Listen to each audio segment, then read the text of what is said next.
அனைவருக்கும் காலை வணக்கம். ஸோ ஆடியோ வீடியோ கிளியராக இருக்கா? ஆடியோ வீடியோ கிளியராக இருந்தால் கீழே கிளியர்னு போட்டுருங்க. ஒரு வாட்டி ஆடியோ செக் பண்ணிக்கிறேன்.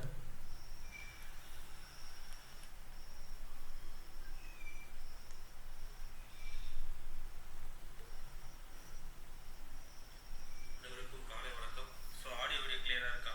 ஆடியோ வீடியோ கிளியராக இருந்தால் கீழே கிளியர்னு போட்டுருங்க. ஒரு வாட்டி ஆடியோ செக் பண்ணிக்கிறேன். ஓகே, ஸோ ஆடியோ அப்படின்றது கிளியராக இருக்குது. நான் வழக்கம்போல் சொல்கிறது தான். இன்றைக்கி நம்மளுடைய 3வது கிளாஸ். உங்களுக்கு எந்த டவுட்டாக இருந்தாலும் நீங்கள் வந்து கமெண்ட் செக்ஷனில் கேட்கலாம். ஸோ லைவ் நானும் பார்த்துட்ருக்கேன். உங்களுக்கு ஏதாவது டவுட்ஸ், சார் இந்த டாப்பிக்கில் இந்த சாப்டர் புரியல, இந்த விஷயங்கள் புரியல அப்படின்னு நீங்கள் உங்களுக்கு தோணுச்சுன்னா ஸோ தயங்காமல் கேள்வி கேட்கலாம். நான் எல்லா முக்கியமான விஷயத்தையும் கிளியராக உங்களுக்கு கொடுப்பேன். ஓகேவா? ஸோ அது மட்டும் இல்லாமல், இல்லை சார் நான் இப்போ லேட்டாக பார்க்குறேன், ஸோ இப்போ எனக்கு கிளியர் பண்ணுவீங்களா அப்படின்னு கேட்டாலும் கண்டிப்பாக கிளியர் பண்ணுவேன். ஸோ என்னோடய டெலகிராம் சேனல் ஐடியும் நான் கொடுத்துருக்கேன். இல்லைனா டெலகிராமில் போயிட்டு ஸ்டடி வித் விஜய் அப்படின்னு சொல்லி சர்ச் பண்ணுங்கள். ஸோ ஸ்டடி வித் விஜய் அஃபிஷியல்னு கூட போட்டிங்கன்னா என்னோடய டெலகிராம் சேனல் வரும்.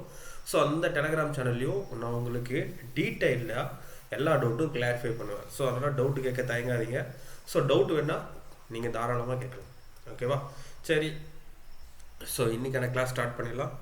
ஸோ இன்னும் வந்து ஒரு 10 நாளில் என்ன பண்ணுது, நமக்கு சிடிஎஸ் எக்ஸாம், டெக்னிக்கல் சர்வீஸ் எக்ஸாம்னுடைய நோட்டிஃபிகேஷன் வருது. ஸோ நோட்டிஃபிகேஷன் வரதுனால நான் என்னென்னு சொல்கிறேன்னா, டிஎன்பிசி ஆக்டிவாக தான் இருப்பாங்க. ஸோ ஆக்டிவாக இருக்கும். ஸோ அதனால் நம்பி படிங்க. ஸோ நிறைய பேர் வந்து உங்களை டைவெர்ட் பண்ணுறதுக்காக டிஎன்பிசி சிலபஸ் மாறுது அப்படி இப்படின்னு நிறைய பேர் சொல்லுவாங்க. ஸோ அதெல்லாம் நம்பாதீங்க.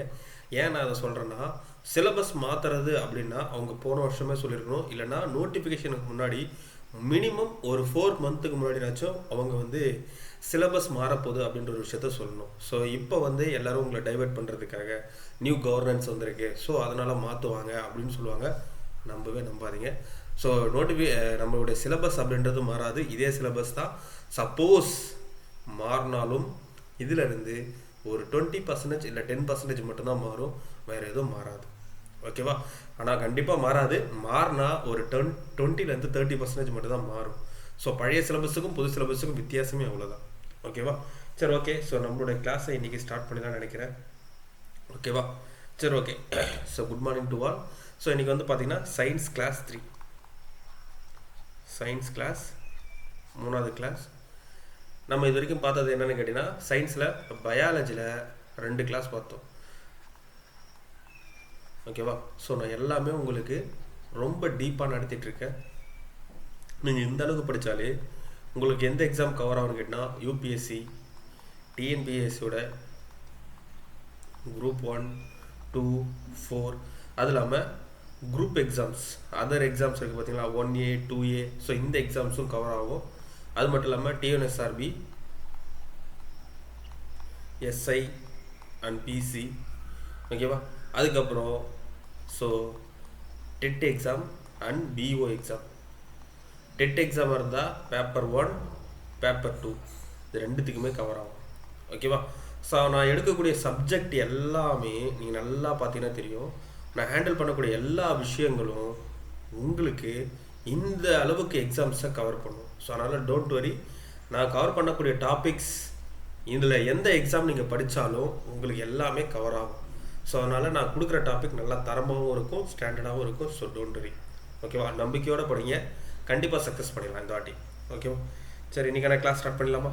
சரி, இது வரைக்கும் நம்ம பார்த்தது என்ன கேட்டிங்கன்னா, இது வரைக்கும் பார்த்தது பயாலஜியில் ஃபஸ்ட்டு டாபிக் பார்த்தோம், main concept of life science. அதாவது உயிரினங்களின் முக்கிய கோட்பாடு அப்படின்னு சொல்லுவோம். அதாவது உயிரினங்கள் எப்படி உருவாயிருக்கு அப்படின்னு பார்த்தோம். உயிரினங்கள் எப்படி உருவாயிருக்கு? செல்களால் உருவாயிருக்கு அப்படின்னு ஒரு விஷயத்த பார்த்தோம். செல் அப்படின்றதுல உருவாயிருக்கு. செல்லுன்னா என்ன, செல்லை பற்றி, செல்லுக்குள்ளே என்ன விஷயங்கள் இருக்குது, செல் என்ன பண்ணுது அப்படின்ற விஷயத்தையும் பார்த்தோம். ஓகேவா? இப்போ நம்ம என்ன பண்ண போகிறோம் அப்படின்னா, இந்த உயிரினங்களை எப்படி வகைப்படுத்தியிருக்காங்கன்னு நம்ம பார்க்க போகிறோம். ஓகேவா? உயிரினங்களின் வகைப்பாடு அப்படின்னு சொல்லக்கூடிய டாபிக், classification of living organism. So living organism என்னென்ன இருக்குது, அதை எப்படியெல்லாம் வகைப்படுத்தி வச்சுருக்காங்க அப்படின்ற ஒரு விஷயத்தை நம்ம பார்க்க போகிறோம். ஓகேவா? ஸோ இதுதான் நமக்கு 2வது டாபிக். ஓகேவா? இந்த டாப்பிக்கில் நிறைய டீட்டெயிலாக நடத்துவேன்.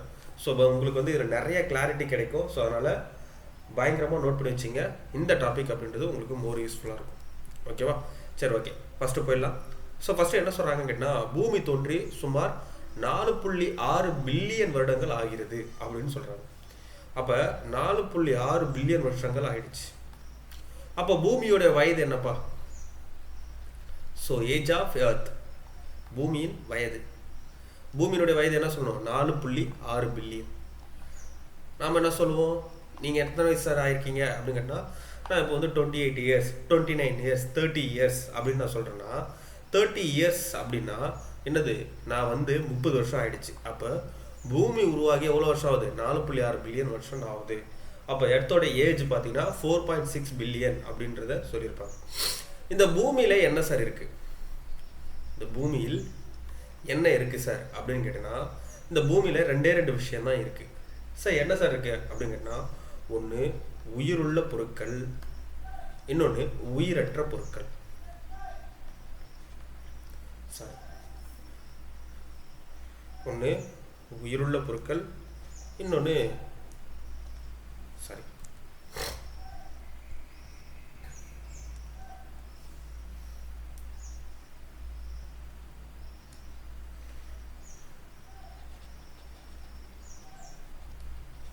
உயிரற்ற பொருட்கள். ஸோ உயிருள்ள பொருள் என்ன சார்? Living things. உயிருள்ள பொருட்கள்னா லிவிங் திங்ஸ், அதை பயோட்டிக் காம்பனன்ட் சொல்லுவாங்க. உயிரற்ற பொருட்கள்னா நான் லிவிங் திங்ஸ், ஏபயோட்டிக் காம்பனன்ட்ஸ். அப்போ அந்த பூமியில் உயிருள்ள பொருளும் உயிரற்ற பொருளும் இருக்குது. ஸோ அந்த உயிருள்ள பொருளை என்ன சொல்லுவாங்க அப்படிங்கன்னா பயோஸ்பியர்னு சொல்லுவாங்க. பயோஸ்பியர் என்ன சார்? உயிர்கோளம்னு சொல்லுவாங்க. ஸோ உயிரினங்கள் இருக்கிறது உயிர்கோளம். உயிரற்ற பொருள் இருக்கிறது வந்து நம்ம மூணு கோளங்களாக சொல்லுவாங்க. என்னென்னு கேட்டால், ஒன்று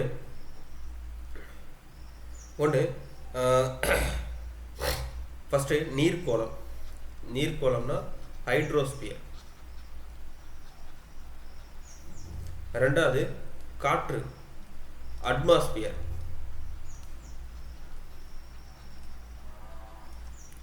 மூணாவது லித்தோஸ்பியர். ஸோ லித்தோஸ்பியர் அதாவது என்னப்பா? நிலம், காடு, மலை அதெல்லாம் இருக்குது பார்த்தீங்களா? லித்தோஸ்பியர். அப்போ இந்த 4 ஸ்பியர்ஸ், இந்த 4 விஷயங்களும் அடங்குனது தான் பூமி. நீர் இருக்கும், காற்று இருக்கும், அதுக்கப்புறம் நிலம் இருக்கும். ஸோ அதை சேர்த்து என்ன இருக்குது? உயிர் அப்படின்றது இருக்குது. ஸோ உயிரினங்கள் அப்படின்றது இருக்குது. ஓகேவா? ஸோ அப்போ அந்த உயிரினங்களை என்ன பண்ணியிருப்பாங்க கேட்டால் நமக்கு வகைப்படுத்தியிருப்பாங்க. ஸோ அந்த நீர், காற்று, நிலம் இதெல்லாத்தையும் எதில் படிப்போம் அப்படின்னு கேட்டோன்னா, ஹைட்ரோஸ்பியர், அட்மாஸ்பியர் அண்ட் லித்தோஸ்பியர் எங்கே படிப்போம்னு கேட்டோன்னா நம்ம ஜியாகிரஃபியில் படிக்கலாம். இப்போ உயிர்கோளத்தில் நம்ம பயாலஜி படிக்கிறதுனால இந்த உயிர்கோளத்தினுடைய வகைப்பாடு அப்படின்றத தெரிஞ்சுக்கலாம். சரி, ஃபஸ்ட்டு வந்து என்ன கேட்டிங்கன்னா, ஃபஸ்ட்டு இந்த உலகத்தில் உயிரினங்களை வகைப்படுத்துறதுக்கு என்ன பண்ணுறாங்க கேட்டால் நிறைய முயற்சிகள் எடுக்கிறாங்க. So many attempt has in past to classify the organism on earth. ஓகேவா? அப்போ நிறைய விஷயங்களை வகைப்படுத்துறதுக்கு, உயிரினங்களை வகைப்படுத்துறதுக்கு நிறைய அட்டெம்ப்ட் பண்ணுறாங்க, ஆனால் முடியலை. ஓகேவா? அதுக்கப்புறம் வந்து என்ன பண்ணுறாங்க கேட்டால் தியோப்ரஸ்டஸ் அப்படின்னு ஒருத்தர் வராரு. ஸோ அவர் என்ன பண்ணுறாங்க கேட்டால் உயிரினங்களை வகைப்படுத்துகிறார். யார்? தியோப்ரஸ்டஸ். இவர் என்ன பண்ணுறாரு கேட்டால் ஃபஸ்ட்டு தாவரங்களை மட்டும் எடுத்துக்கிறார். தாவரங்கள் அப்படின்றது என்ன கேட்டால் பிளான்ட்ஸ். இந்த தாவரங்களை மட்டும் எடுத்து வகைப்படுத்துகிறார். ஓகேவா? தியோப்ரஸ்டஸ்ன்றது என்ன பண்ணுறாங்கன்னா தாவரங்களை மட்டும் என்ன வகைப்படுத்துகிறார்? என்ன படுத்துறாரு? ஸோ மரங்கள் தனியாக, புதர் செடிகள் தனியாக, சிறு செடிகள் தனியாக, இந்த 3 வகைப்படுத்துகிறார் தாவரங்களை. ட்ரீஸ், புதர் செடிகள்னா ஸ்க்ரப்ஸ், அதுக்கப்புறம் சிறு செடிகள்னா ஹெர்ப்ஸ். இந்த மாதிரி 3 டைப்பாக பிரிக்கிறார் தாவரங்கள். இப்போ நம்ம என்ன சொல்கிறோம்? ஒரு பிளான்ட் இருக்குது, அந்த பிளான்ட்டை பார்க்கும்போது சின்னதாக இருந்தால் என்ன சொல்லுவோம்? செடின்னு சொல்லுவோம். அதுவே பெருசாக இருந்தால் மரம்னு சொல்லுவோம். சின்னதுக்கும் பெருசுக்கும் இடைப்பட்டா இருந்துச்சுன்னா என்னப்பா புதராக இருக்குது அப்படின்னு நம்ம சொல்லுவோம். அப்போ மாதிரி தாவரங்கள் என்ன பண்ணுறாங்கன்னா 3 பிரிக்கிறாங்க. ட்ரீஸ், ஸ்க்ரப்ஸ் அண்ட் ஹெர்ப்ஸ் அப்படின்னு சொல்லி 3 பிரிக்கிறாங்க. இதை பிரித்ததுனால இவர் என்ன சொல்கிறாங்க கேட்டால், ஃபஸ்ட்டு தாவரங்களை இவர் தான் வகைப்படுத்துறதுனால இவர் என்ன சொல்கிறாங்க? தாவரவியலின் தந்தை, ஃபாதர் ஆஃப் பாட்டனி அப்படின்றது சொல்கிறாங்க. ஓகேவா? அப்போ ஃபாதர் ஆஃப் பாட்டனி யாருப்பா? தியோப்ரஸ்டஸ். நோட் பண்ணி வச்சுங்க, இம்பார்ட்டண்டான பாயிண்ட். அப்போ தாவரங்களை ஃபஸ்ட்டு யார் வகைப்படுத்துறாரு? இவர் தான். தாவரங்களை மட்டும் இல்லைப்பா, உயிரினங்கள்ல இவர் தான் ஃபஸ்ட்டு வகைப்படுத்துறாரு, அதுவும் தாவரங்களை மட்டும். ஸோ ஃபஸ்ட்டு ஆர்கானிசம், லிவிங் ஆர்கானிசமே கிளாஸிஃபை இவர் தான் பண்ணுறாரு. எதை பண்ணுறாரு? பிளான்ட்டை மட்டும் தான் கிளாஸிஃபை பண்ணுறாரு. ஓகேவா? சரி, அடுத்து போயிடலாம். அடுத்து யாரு கேட்டால் அரிஸ்டாட்டில் அப்படின்னு ஒருத்தர் வர்றாரு. ஃபஸ்ட்டு தியோப்ரஸ்டஸ், அடுத்து யார்? அரிஸ்டாட்டில். இந்த அரிஸ்டாட்டில்ன்றவர் யார் சார்? இவர் தான் என்ன பண்ணியிருப்பாருன்னா ஃபாதர் ஆஃப் சுவாலஜி, விலங்கியலின் தந்தை அப்படின்னு சொல்லுவாங்க அரிஸ்டாட்டில. ஸோ இவர் என்ன பண்ணுறாரு கேட்டால் விலங்கினத்தை வகைப்படுத்துகிறார். என்ன பண்ணுறாரு இவர்? ஃபஸ்ட்டு என்ன பண்ணார்? பிளான்ட்டை சொல்லிட்டாரா, இவர் தாவரங்களை வகைப்படுத்திட்டாரா. அடுத்து வந்து அரிஸ்டாட்டில் என்ன பண்ணுறாரு? விலங்கினங்களை வகைப்படுத்துகிறார். எப்படி வகைப்படுத்துறாருன்னு கேட்டால் விலங்குல என்ன இருக்குன்னு கேட்டால் பிளட்டு வச்சு வகைப்படுத்துகிறார். அதில் ரத்தம் இருக்குது. ஸோ விலங்கினங்கள் எல்லாத்தையும் ரத்தம் இருக்குது, அந்த ரத்தத்தை வச்சு வகைப்படுத்துகிறார். ரத்தம் சிவப்பு நிறமாக இருந்தால் சிவப்பு நிற ரத்த உயிரிகள் அப்படின்னு வகைப்படுத்துறாரு. அதே ரத்தம் சிவப்பு நிறமாக இல்லைன்னா, ரெட் கலர்லாம் இல்லைன்னா அதை வந்து சிவப்பு நிறமற்ற ரத்த உயிரிகள் அப்படின்னு சொல்லி ரெண்டாக வகைப்படுத்துறாரு. சார் இங்கிலீஷில் சொல்லுங்கள் சார். சொல்கிறேன். Aristotle classified animals into 2 groups with red blooded, without red blooded, one with red blooded, another without red blooded அப்படின்னு சொல்லி பிரிக்கிறார். ரத்தம் சிவப்பு நிறமாக இருந்துச்சுன்னா வித் ரெட் பிளட்டட்னு சொல்கிறாங்க. அதுக்கு பேர் என்ன சார்? எனிமா அப்படின்றது பிரிக்கிறாரு. வித்தவுட் ரெட் பிளட்டட் இருக்கிறத அனிமா அப்படின்றது பிரிக்கிறார். எனிமா, அனிமா அப்படின்னு சொல்லி பிரிக்கிறார். ஸோ எனிமானா சிவப்பு நிற ரத்த உயிரிகள், அனிமானா சிவப்பு நிறமற்ற ரத்த உயிரிகள் அப்படின்னு சொல்லி நமக்கு 2 பிரிவாக பிரிக்கிறார். ஓகேவா? சரி, இதோட முடிஞ்சிருச்சா சார் அப்படின்னு கேட்டால் கிடையாது. அதுக்கப்புறம் ஒவ்வொருத்தங்களா வர ஆரம்பிக்கிறாங்க. ஃபர்ஸ்ட் யார் வகைப்படுத்தினாரு? தியோப்ரஸ்டஸ். நோட் பண்ணி வச்சுங்க, தியோப்ரஸ்டஸ். ரெண்டாவது யார்? அரிஸ்டாட்டில். அதுக்கப்புறம் என்ன பண்ணுறாங்கன்னா ஒவ்வொருத்தவங்களும் உயிரினங்களை வகைப்படுத்த ஆரம்பிக்கிறாங்க. ஃபர்ஸ்ட் என்ன பண்ணாங்க? பிளான்ட்ஸை பிரிச்சிட்டாங்க சார். ரெண்டாவது என்ன பண்ணுறாங்க? அனிமல்ஸை பிரிச்சிட்டாங்க சார். ஆனால் பிளான்ட்ஸ் அனிமல்ஸ் சேர்ந்து மட்டும் தான் சார் இங்கே இருக்கா அப்படின்னு கேட்டால் கிடையாது, மீதி நிறையா இருக்குது. ஓகேவா? சரி, இப்போ அடுத்து யார் வரான்னு கேட்டால் அடுத்து வந்து கார்ல் லின்னேயஸ். சார் இங்கே படித்த மாதிரி இருக்கு, பயாலஜி படித்தவங்களுக்குலாம் தெரியும். கார்ல் லின்னேயஸ் இவர் வராரு. எப்போ சார் வராரு அப்படின்னு கேட்டால் 1735. சார் இயர்லாம் படிக்கணுமா சார்? கண்டிப்பாக கேட்பாங்க நம்ம டிஎன்பிசியில். ஏன்னா பொறுத்துக்க சொல்லி கேட்பாங்க, யார் எந்த இயரை சார்ந்தவர் அப்படின்னா, எந்த யார் என்னென்ன மாதிரி தேரியை சொன்னாங்க அப்படின்றது போன டிஎன்பிசியில் கேட்டிருந்தாங்க. ஸோ ஐ திங்க் குரூப் 2 நினைக்கிறேன். குரூப் 2 குரூப் 2 இல்லைன்னா குரூப் 4 கேட்டிருப்பாங்கன்னு நினைக்கிறேன். குரூப் 4 பிலிம்ஸ் எக்ஸாமில், சாரி குரூப் 2 பிலிம்ஸ் எக்ஸாம்லையோ இல்லை குரூப் 4 எக்ஸாம்லையோ இந்த கொஷின்ஸை நான் இப்போ உங்களுக்கு ஸ்லைடில் காட்டுறேன் பார்த்தீங்களா, இந்த ஸ்லைடில் காட்டுறதா அப்படியே கொஷினாக கேட்டிருந்தாங்க, ஒரு மேட்ச் த ஃபாலோயிங் மாதிரி. ஸோ அதனால் நோட் பண்ணி வச்சுங்க, இந்த மாதிரி கொஷின்ஸ்லாம் கண்டிப்பாக கேட்பாங்க. ஓகேவா? இப்போ நடந்த 2025 நடந்த டிஎன்பிசி குரூப் 4 கேட்டிருந்தாங்க. ஃபர்ஸ்ட் என்ன கேட்டால், ஃபர்ஸ்ட் இதுக்கு முன்னாடி வந்து ஒரு தியோப்ரஸ்டஸ் என்ன பண்ணார்? பிளான்ட்டை பிரித்தார். அரிஸ்டாட்டில் என்ன பண்ணார்? அனிமல்ஸை பிரித்தார். ஆனால் இந்த அனிமல்ஸையும் பிளான்ட்டையும் சேர்த்து ஒருத்தர் பிரித்தார். இல்லைப்பா, இந்த உலகத்திலே 2 உயிரினங்கள் தான் இருக்குது, ஒன்று தாவரங்கள், இன்னொன்று விலங்குகள் அப்படின்னு சொன்னவர் யாருன்னு கேட்டிங்கன்னா கார்ல் லின்னேயஸ். தாவரங்களை என்னவா பிரிக்கிறார் கேட்டால் பிளான்டே அப்படின்னு ஒரு பார்ட்டை வச்சு பிரிக்கிறாரு. விலங்குகள் என்ன பண்ணுறாங்க கேட்டால் அனிமாலியே அப்படின்னு சொல்லக்கூடிய ஒரு தொகுதியை வச்சு பிரிக்கிறார். அப்போ இவர் பிரித்த இந்த 2 பிரிவுக்கு பேர் தான் என்ன சொல்கிறாங்கன்னா இரண்டுலக கோட்பாடு. தமிழில் எதுக்குங்க? இரண்டுலக கோட்பாடு. ஏன் சார் இரண்டுலக கோட்பாடுன்னு சொல்கிறீங்க? ஆனால் இதே மாதிரி கொஷின்ஸ் கேட்பாங்க, நோட் பண்ணி வச்சுங்க. இரண்டுலக கோட்பாடு சொல்லுவாங்க, இங்கிலீஷில் அதே தான், 2 kingdom theory. ஸோ இந்த 2 kingdom theory சொன்னது கார்ல் லின்னேயஸ். 2 kingdom theoryனா உயிரினங்களில் பிளான்டே, அனிமாலியே அப்படின்னு சொல்லி 2 பார்ட்டாக மட்டும் தான் பிரிச்சிருப்பார். ஓகேவா? ஸோ அதுக்கப்புறம் 1866 இவர் 1735. அடுத்து 1866 ஒருத்தர் வர்றாரு. யாருன்னு கேட்டால் எர்னஸ்ட் ஹக்கல். நோட் பண்ணி வச்சுங்க, எர்னஸ்ட் ஹக்கல். இவர் என்ன பண்ணுறாரு? இல்லை லின்னேயஸ், இல்லை கார்ல் லின்னேயஸ், இப்போ தாவரங்கள் விலங்குகள் மட்டும் இல்லை, இன்னொரு உலகமும் இருக்குது, நான் பிரிச்சிருக்கேன் அப்படின்னு சொல்லி சொல்கிறாரு. என்னன்னு கேட்டால் இந்த பூமியில் தாவரங்கள் விலங்கு மட்டும் இல்லை, இன்னொரு பார்ட்டும் இருக்குது, இன்னொரு உயிரினங்களும் இருக்குது அப்படின்னு சொல்லி இவர் ஒரு பிரிவு சொல்கிறாரு. அந்த பிரிவுக்கு பேர் புரோட்டிஸ்டா. ஓகேவா? அப்போ இவர் சொன்ன இந்த இன்னொரு பார்ட்டுக்கு பேர் என்ன சொல்கிறாங்கன்னா 3 kingdom theory, 3 உலக கோட்பாடு. 3 உலக கோட்பாடு அப்படின்றத சொல்கிறாங்க. இங்கிலீஷில் என்ன சார்? 3 kingdom theory. ஸோ இந்த 3 kingdom theoryன்றது என்ன கேட்டால், ஒன்று புரோட்டிஸ்டா, ஒன்று பிளான்டே, இன்னொன்று அனிமாலியே அப்படின்னு சொல்லுவாங்க. ஓகேவா? அதுக்கப்புறம் என்ன பண்ணுறாங்க அப்படின்னு கேட்டிங்கன்னா, அதுக்கப்புறம் 1956 1956 ஒருத்தர் வர்றாரு. அவர் யாருன்னு கேட்டால் கோப்லாண்ட். இவர் என்ன சொல்கிறாரு? இல்லை புரோட்டிஸ்டா மட்டும் இல்லை, இதை தாண்டி இன்னொரு உயிரினமும் இருக்குது, அந்த உயிரினத்தெல்லாம் நான் தொகுத்து என்ன பண்ணுறேன்? மொனிரா அப்படின்னு ஒரு உலகத்தில் வச்சுருக்கேன். அப்போ ஒட்டுமொத்தமாக எத்தனை உயிரினங்கள் இருக்குது? மொனிரா, புரோட்டிஸ்டா, பிளான்டே, அனிமாலியே அப்படின்னு சொல்லி 1956 யார் சொல்கிறா? கோப்லாண்ட் சொல்கிறாரு. இவர் எட்டு வந்தது என்ன சொல்கிறாங்க, நான்குலக கோட்பாடு அப்படின்றது சொல்லியிருப்பாங்க. ஸோ இதுக்கு இங்கிலீஷ் என்ன சொல்லுவாங்க, 4 கிங்டம் தேரி. ஓகேவா? அப்போ என்னென்ன இருக்குது, மொனிரா, புரோட்டிஸ்டா, பிளான்டே, அனிமாலியே அப்படின்னு சொல்கிறாங்க. அதுக்கப்புறம் 1969 ஒருத்தர் வர்றாரு, இல்லை இன்னொரு உலகம் தனியாக இருக்குது, நீங்கள் சொன்ன 4 உயிரினத்திலையும் தவிர்த்து டிஃப்ரெண்டானது, நீங்கள் சொன்ன கேட்டகரியை தவிர்த்து நீங்கள் எப்படிலாம் பிரிச்சிருக்கீங்களோ அந்த பிரிச்சிருக்கிறதுலேருந்து டிஃபர் ஆகி வேறுபட்டு ஒன்று காணப்படுது.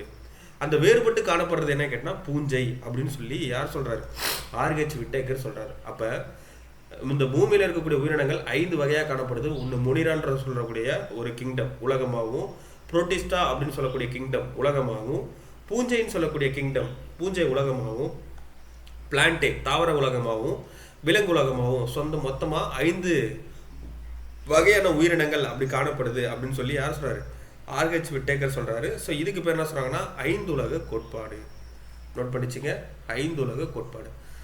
இதுதான் நம்ம என்ன பண்ணுறோம் இப்போ வரைக்கும் நம்ம என்ன பண்ணுறோம், இந்த 5 உலக கோட்பாடை வச்சு தான் நம்ம படிச்சுட்டு இருக்கோம்.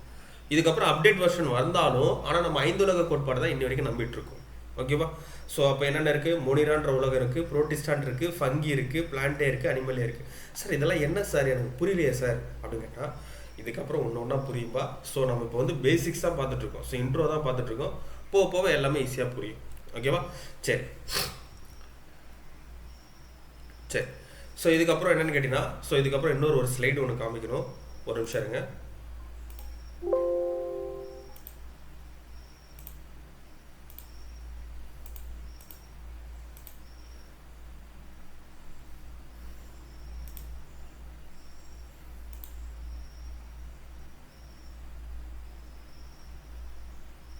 ஓகே, சரி. நான் இதில் இங்கிலீஷ் ஸ்லைடு எடுத்துகிட்டு வரல. ஓகேவா? சரி, இங்கிலீஷ் ஸ்லைடு எடுத்துகிட்டு வரல. ஆனால் நான் இந்த இங்கிலீஷ் ஸ்லைடு ஆட் பண்ணி நான் உங்களுக்கு கொடுத்துறேன். ஓகேவா? இங்கிலீஷ் ஸ்லைடு இங்கிலீஷ் பைலாங்குவல்னு சொன்னேன், தமிழ் மட்டும் தான் வச்சுருக்கேன். இங்கிலீஷ் ஆட் பண்ணி நான் உங்களுக்கு கொடுத்துறேன். ஓகேவா? சரி. இப்போ நம்ம என்ன பார்க்க போகிறோம் அப்படின்னு கேட்டிங்கன்னா, இப்போ 5 உலகம் மட்டும் தான் பார்த்தோம். பூமியில் இருக்கக்கூடிய உயிரினங்களை ஃபஸ்ட்டு 2 உலகமாக பிரித்தாங்க, அடுத்து 3 உலகமாக பிரித்தாங்க, அடுத்து 4 உலகம், அடுத்து கடைசி 5 உலகமாக பிரித்தாங்க. சார் 1969 வரைக்கும். சார் இதுக்கப்புறம் பிரிக்கலையா சார் உயிரினங்களை அப்படின்னு கேட்டால் பிரித்தாங்கப்பா. எப்போ பிரித்தாங்கன்னா 1998 ஸ்மித்துன்னு ஒருத்தர் வந்தார்.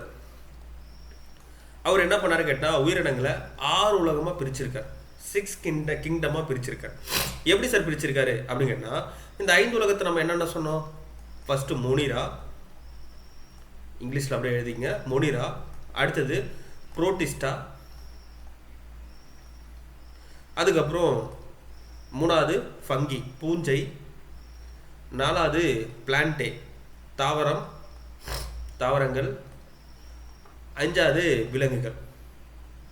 இதுதான் 5 உலக கோட்பாடு. இதில் மொனிரா அப்படின்ற பாட்டை எடுத்துக்கிறார் யார், ஸ்மித்ன்றவர். இந்த மொனிரான்ற பாட்டை எடுத்து இந்த மொனிராலே 2 வகையான உயிரினங்கள் காணப்படுது. அந்த 2 வகையான உயிரினங்கள் என்னென்ன அப்படின்னு கேட்டிங்கன்னா, ஒன்று ஆர்கி பாக்டீரியா.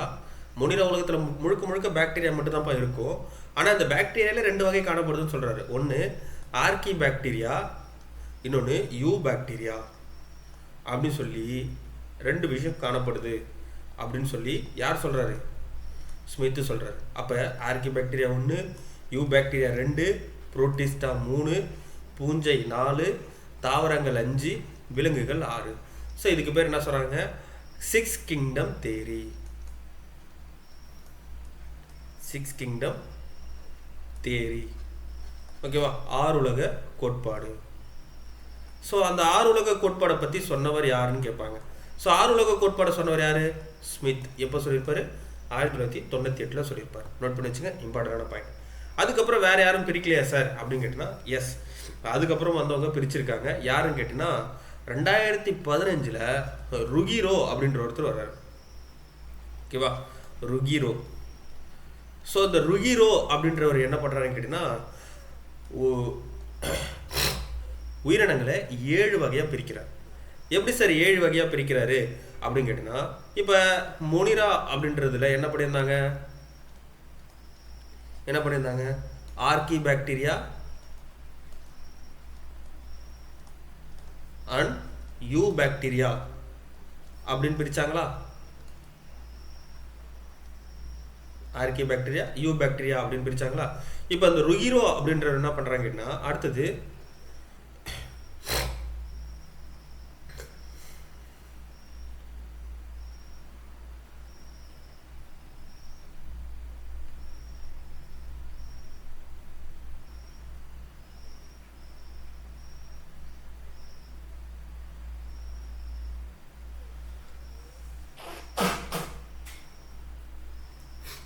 ஓகேவா, அடுத்தது என்ன பண்ணுறாங்கன்னா அடுத்து இவர் என்ன பண்ணுறாங்கன்னா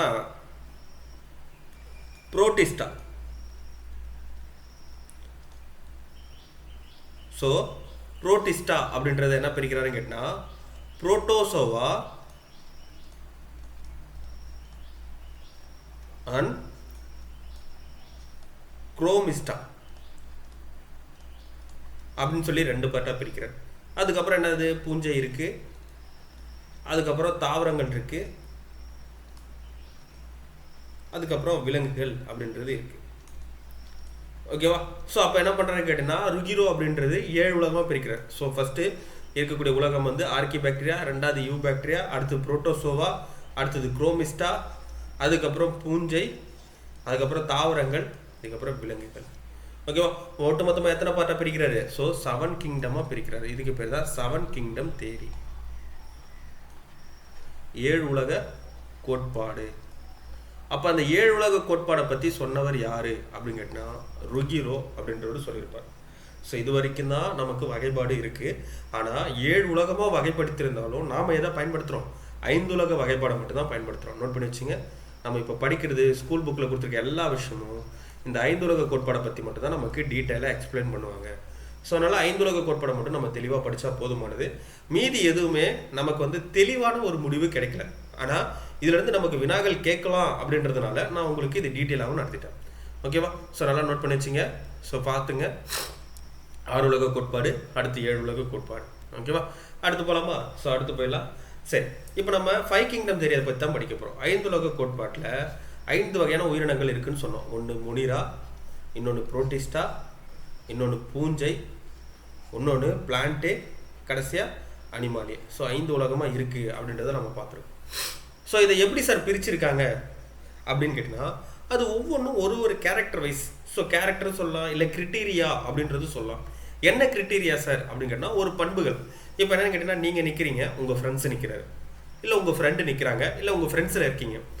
அப்போ நீங்கள் ஒரு ஃப்ரெண்ட்ஸாக ஒரு குரூப்பாக ஒரு 10 பேர் நிற்கும் பொழுது, இல்லை ஸ்கூல்லேயே எடுத்துக்கிறோம் சார், குழப்பாதீங்க சார் அப்படின்னா, இல்லை உங்களுக்கு தெளிவாக புரியறதுக்காக நான் நிறைய விஷயங்களை சொல்கிறேன். இப்போ நம்ம ஒரு ஸ்கூலை எடுத்துக்கிறோம். ஸ்கூலில் ஒரு 10 குழந்தைங்களை வரிசையில் நிற்க வைக்கிறோம். அப்போ அந்த 10 குழந்தைகளுக்கு என்னென்ன டிஃப்ரென்ஸ் இருக்குன்னு நம்ம சொல்கிறோம். இப்போ ஒரு குழந்தை குள்ளமாக இருக்கும், ஒரு குழந்தை ஹைட்டாக இருக்கும், ஒரு குழந்தைக்கு வந்து முடிய நிறம் கருப்பாக இருக்கும், ஒரு சில குழந்தைகள் வந்து முடிய நிறம் ஒரு மாதிரி ப்ரௌன் கலரில் இருக்கும். ஸோ இந்த மாதிரி என்ன சொல்லுவோம், வேறுபட்டு சொல்லுவோம். அப்போ இந்த 5 உலகமும் எப்படி பிரிச்சிருக்காங்கன்னு கேட்டிங்கன்னா இந்த 5 உலகமும் சில வேறுபாடுகள் வச்சு பிரிச்சிருக்காங்க. எப்படி வச்சு பிரிச்சிருக்காங்க அப்படின்றத பார்க்கலாம். ஸோ ஒரு பண்புகள், இப்போ ஒருத்தவங்க ஹைட்டாக இருக்கேன் குள்ளமாக இருக்கேன்னு சொன்ன பார்த்தீங்கன்னா அதெல்லாம் கிரிட்டீரியா, அதெல்லாம் வந்து ஒரு கேரக்டர்ஸ் மாதிரி. அப்போ அதே மாதிரி இந்த 5 உலகமும் எப்படி பிரிச்சிருக்காங்க அப்படின்றத பார்க்கலாம். ஃபர்ஸ்ட் வந்து செல்லினுடைய தன்மை. சார் இப்போ தானே சார் பார்த்த மாதிரி இருக்குது. எஸ், செல் டைப்பை வச்சு 5 உலகமாக பிரிச்சிருக்காங்க. எப்படி சார் செல் டைப்பை வச்சு அப்படின்னு கேட்டால் ப்ரோகேரியட்டிக் உயிரினங்களாக இருந்துச்சுன்னா, சார் எங்கேயோ படித்த மாதிரி இருக்கே சார்.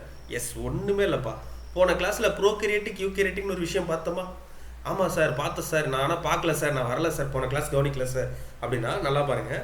செல் அப்படின்றதுல நமக்கு 3 பார்ட் முக்கியம். மறுபடியும் ஒரு வாட்டி ரீகால் பண்ணிடுறேன். ப்ரோகேரியட்டிக் யூகேரியட்டிக் செல் அப்படின்றதுக்கு ஒரு 3 பார்ட் முக்கியம். என்ன சார் 3 பார்ட் அப்படின்னா, ஃபர்ஸ்ட் பார்ட் நியூக்ளியஸ். சார் நியூக்ளியஸ்னால் என்ன சார்? நியூக்ளியஸ்னா உட்கரு அப்படின்றத சொல்லுவாங்க. உட்கருனா சார் நம்ம முட்டையை சொன்னோமா, ஒரு செல்லுனா முட்டையை ஞாபகம் வச்சுங்க. முட்டையில் இருக்க மஞ்சக்கரு தான் உட்கரு, நியூக்ளியஸ், எல்லோ பார்ட். இதே ஒயிட் பார்ட்டாக இருந்துச்சுன்னா அதுக்கு பேர் சைட்டோபிளாசம். ரெண்டாவது முக்கியமானது என்னது, சைட்டோபிளாசம். ஓகேவா, மூணாவது யாருப்பா, செல் மெம்பரேன். அப்படின்னு என்ன சார், செல் சவ்வு. செல் சவ்வு அப்படின்றது சொல்கிறாங்க. ஓகேவா, இந்த 3 பார்ட்டு தான் முக்கியம். இப்படி இருந்தால் தான் அது ஒரு செல்லுன்னு சொல்கிறாங்க. இதில் இந்த செல்லில் நமக்கு நியூக்ளியஸ்ன்றது தெளிவாக தெரியாது, நியூக்ளியஸே இருக்காதுப்பா, அது நம்ம கண்ணுக்கே தெரியாது, எது ஒயிட் பார்ட் எது எது எல்லோ பார்ட் எதுன்னு தெரியாது, முட்டையோட மஞ்சக்கருவும் வெள்ளைக்கருவும் தெரியாது, ரெண்டு மிக்ஸ் ஆகிருக்கும். அப்படி இருந்துச்சுன்னா அதுக்கு பேர் என்ன சொன்னேன், கரெக்டாக சொல்லுங்க பார்ப்போம். எஸ், சூப்பர், ப்ரோகேரியாட்டிக் உயிரினங்கள். ஓகேவா, அதுக்கு பேர் ப்ரோகேரியாட்டிக் உயிரினங்கள். ஓகேவா சார், இப்போ வெள்ளைக்கரும் மஞ்சக்கரும் தெளிவாக தெரிஞ்சுன்னா எஸ், சூப்பர், யூகேரியாட்டிக் உயிரினங்கள். ஓகேவா, ப்ரோகேரியாட்டிக் அண்ட் யூகேரியாட்டிக் அப்படின்றத நமக்கு சொல்கிறாங்க. அப்போ செல்லினுடைய தன்மைன்னு பார்க்கும்பொழுது எதெல்லாம் ப்ரோகேரியாட்டிக் உயிரினங்களோ அதை மொனிரா அப்படின்ற உலகத்தில் வைக்கிறாங்க. நோட் பண்ணி வச்சுங்க, மொனிரான்ற உலகத்தை வைக்கிறாங்க. அடுத்து இருக்கக்கூடிய யூகேரியாட்டிக் எல்லாமே புரோட்டிஸ்டா, பூஞ்சை, அதுக்கப்புறம் பிளான்ட், அனிமலே, இது எல்லாமே யூகேரியாட்டிக் உயிரினங்கள். நோட் பண்ணி வச்சுங்க. சார் தமிழ் என்ன சார், தொல் உட்கரு உயிரிகள், மெய் உட்கரு உயிரிகள் அப்படின்னு கொடுத்துருக்காங்க. என்ன சார், ஒன்றுமே இல்லைப்பா, தொல் உட்கரு உயிரிகள்னா ரெண்டா பிரிச்சறிங்க. தொன்மையான உட்கரு உயிரிகள் அப்படின்னு சொல்றாங்க. தொன்மையான உட்கருனா ஃபர்ஸ்ட் உருவான உயிரினங்கள் எல்லாமே உட்கருன்றது கிடையாது. ஓகேவா, அப்போ பூமியில ஃபர்ஸ்ட் உருவான உயிரினங்கள் எல்லாமே தொல்லுட்கரு உயிரிகள். அப்போ பூமியில உருவான உயிரினங்கள் எல்லாமே ப்ரோகேரியாட்டிக் ஃபர்ஸ்ட் தான் உருவாகுது. அந்த ப்ரோகேரியாட்டிக்ல இருந்து அப்டேட் ஆகி யூகேரியாட்டிக் உருவாகுது. ஓகேவா, அப்போ ஃபர்ஸ்ட் உருவான உயிரினங்கள் எல்லாத்தையுமே என்ன பண்றாங்க, ப்ரோகேரியாட்டிக்ல மொனிரா உலகத்துல வைக்கிறாங்க. ரெண்டாவது மெய் உட்கரு யூகேரியாட்டிக்கா இருக்கு, மூணாவது யூகேரியாட்டிக்கா இருக்கு, நாலாவது யூகேரியாட்டிக்கா இருக்கு, அஞ்சாவது சார் எல்லாமே யூகேரியாட்டிக்கா இருக்கும்போது ஒரே இடத்துல வைக்கலாம்ல, உங்களுக்கு டவுட் வரலாம். ஆனால் இந்த இந்த நாலுத்தையும் ஏன் சார் யூகேரியாட்டிக் தனியாக பிரித்து வச்சிருக்காங்க அப்படின்னு கேட்டால் அடுத்த கேரக்டர் வரும். அடுத்த கேரக்டர் என்ன கேட்டால் உடல் அமைப்பு. ரெண்டாவது பாருங்களேன், அடுத்தது உடல் அமைப்பு. ஸோ லெவல் ஆஃப் ஆர்கனைசேஷன் அப்படின்றது சொல்லுவாங்க. உடல் அமைப்புனா ஸோ இப்போ இந்த உயிரினங்களுடைய உடல் அமைப்பு எந்த மாதிரி சார் இருக்குது.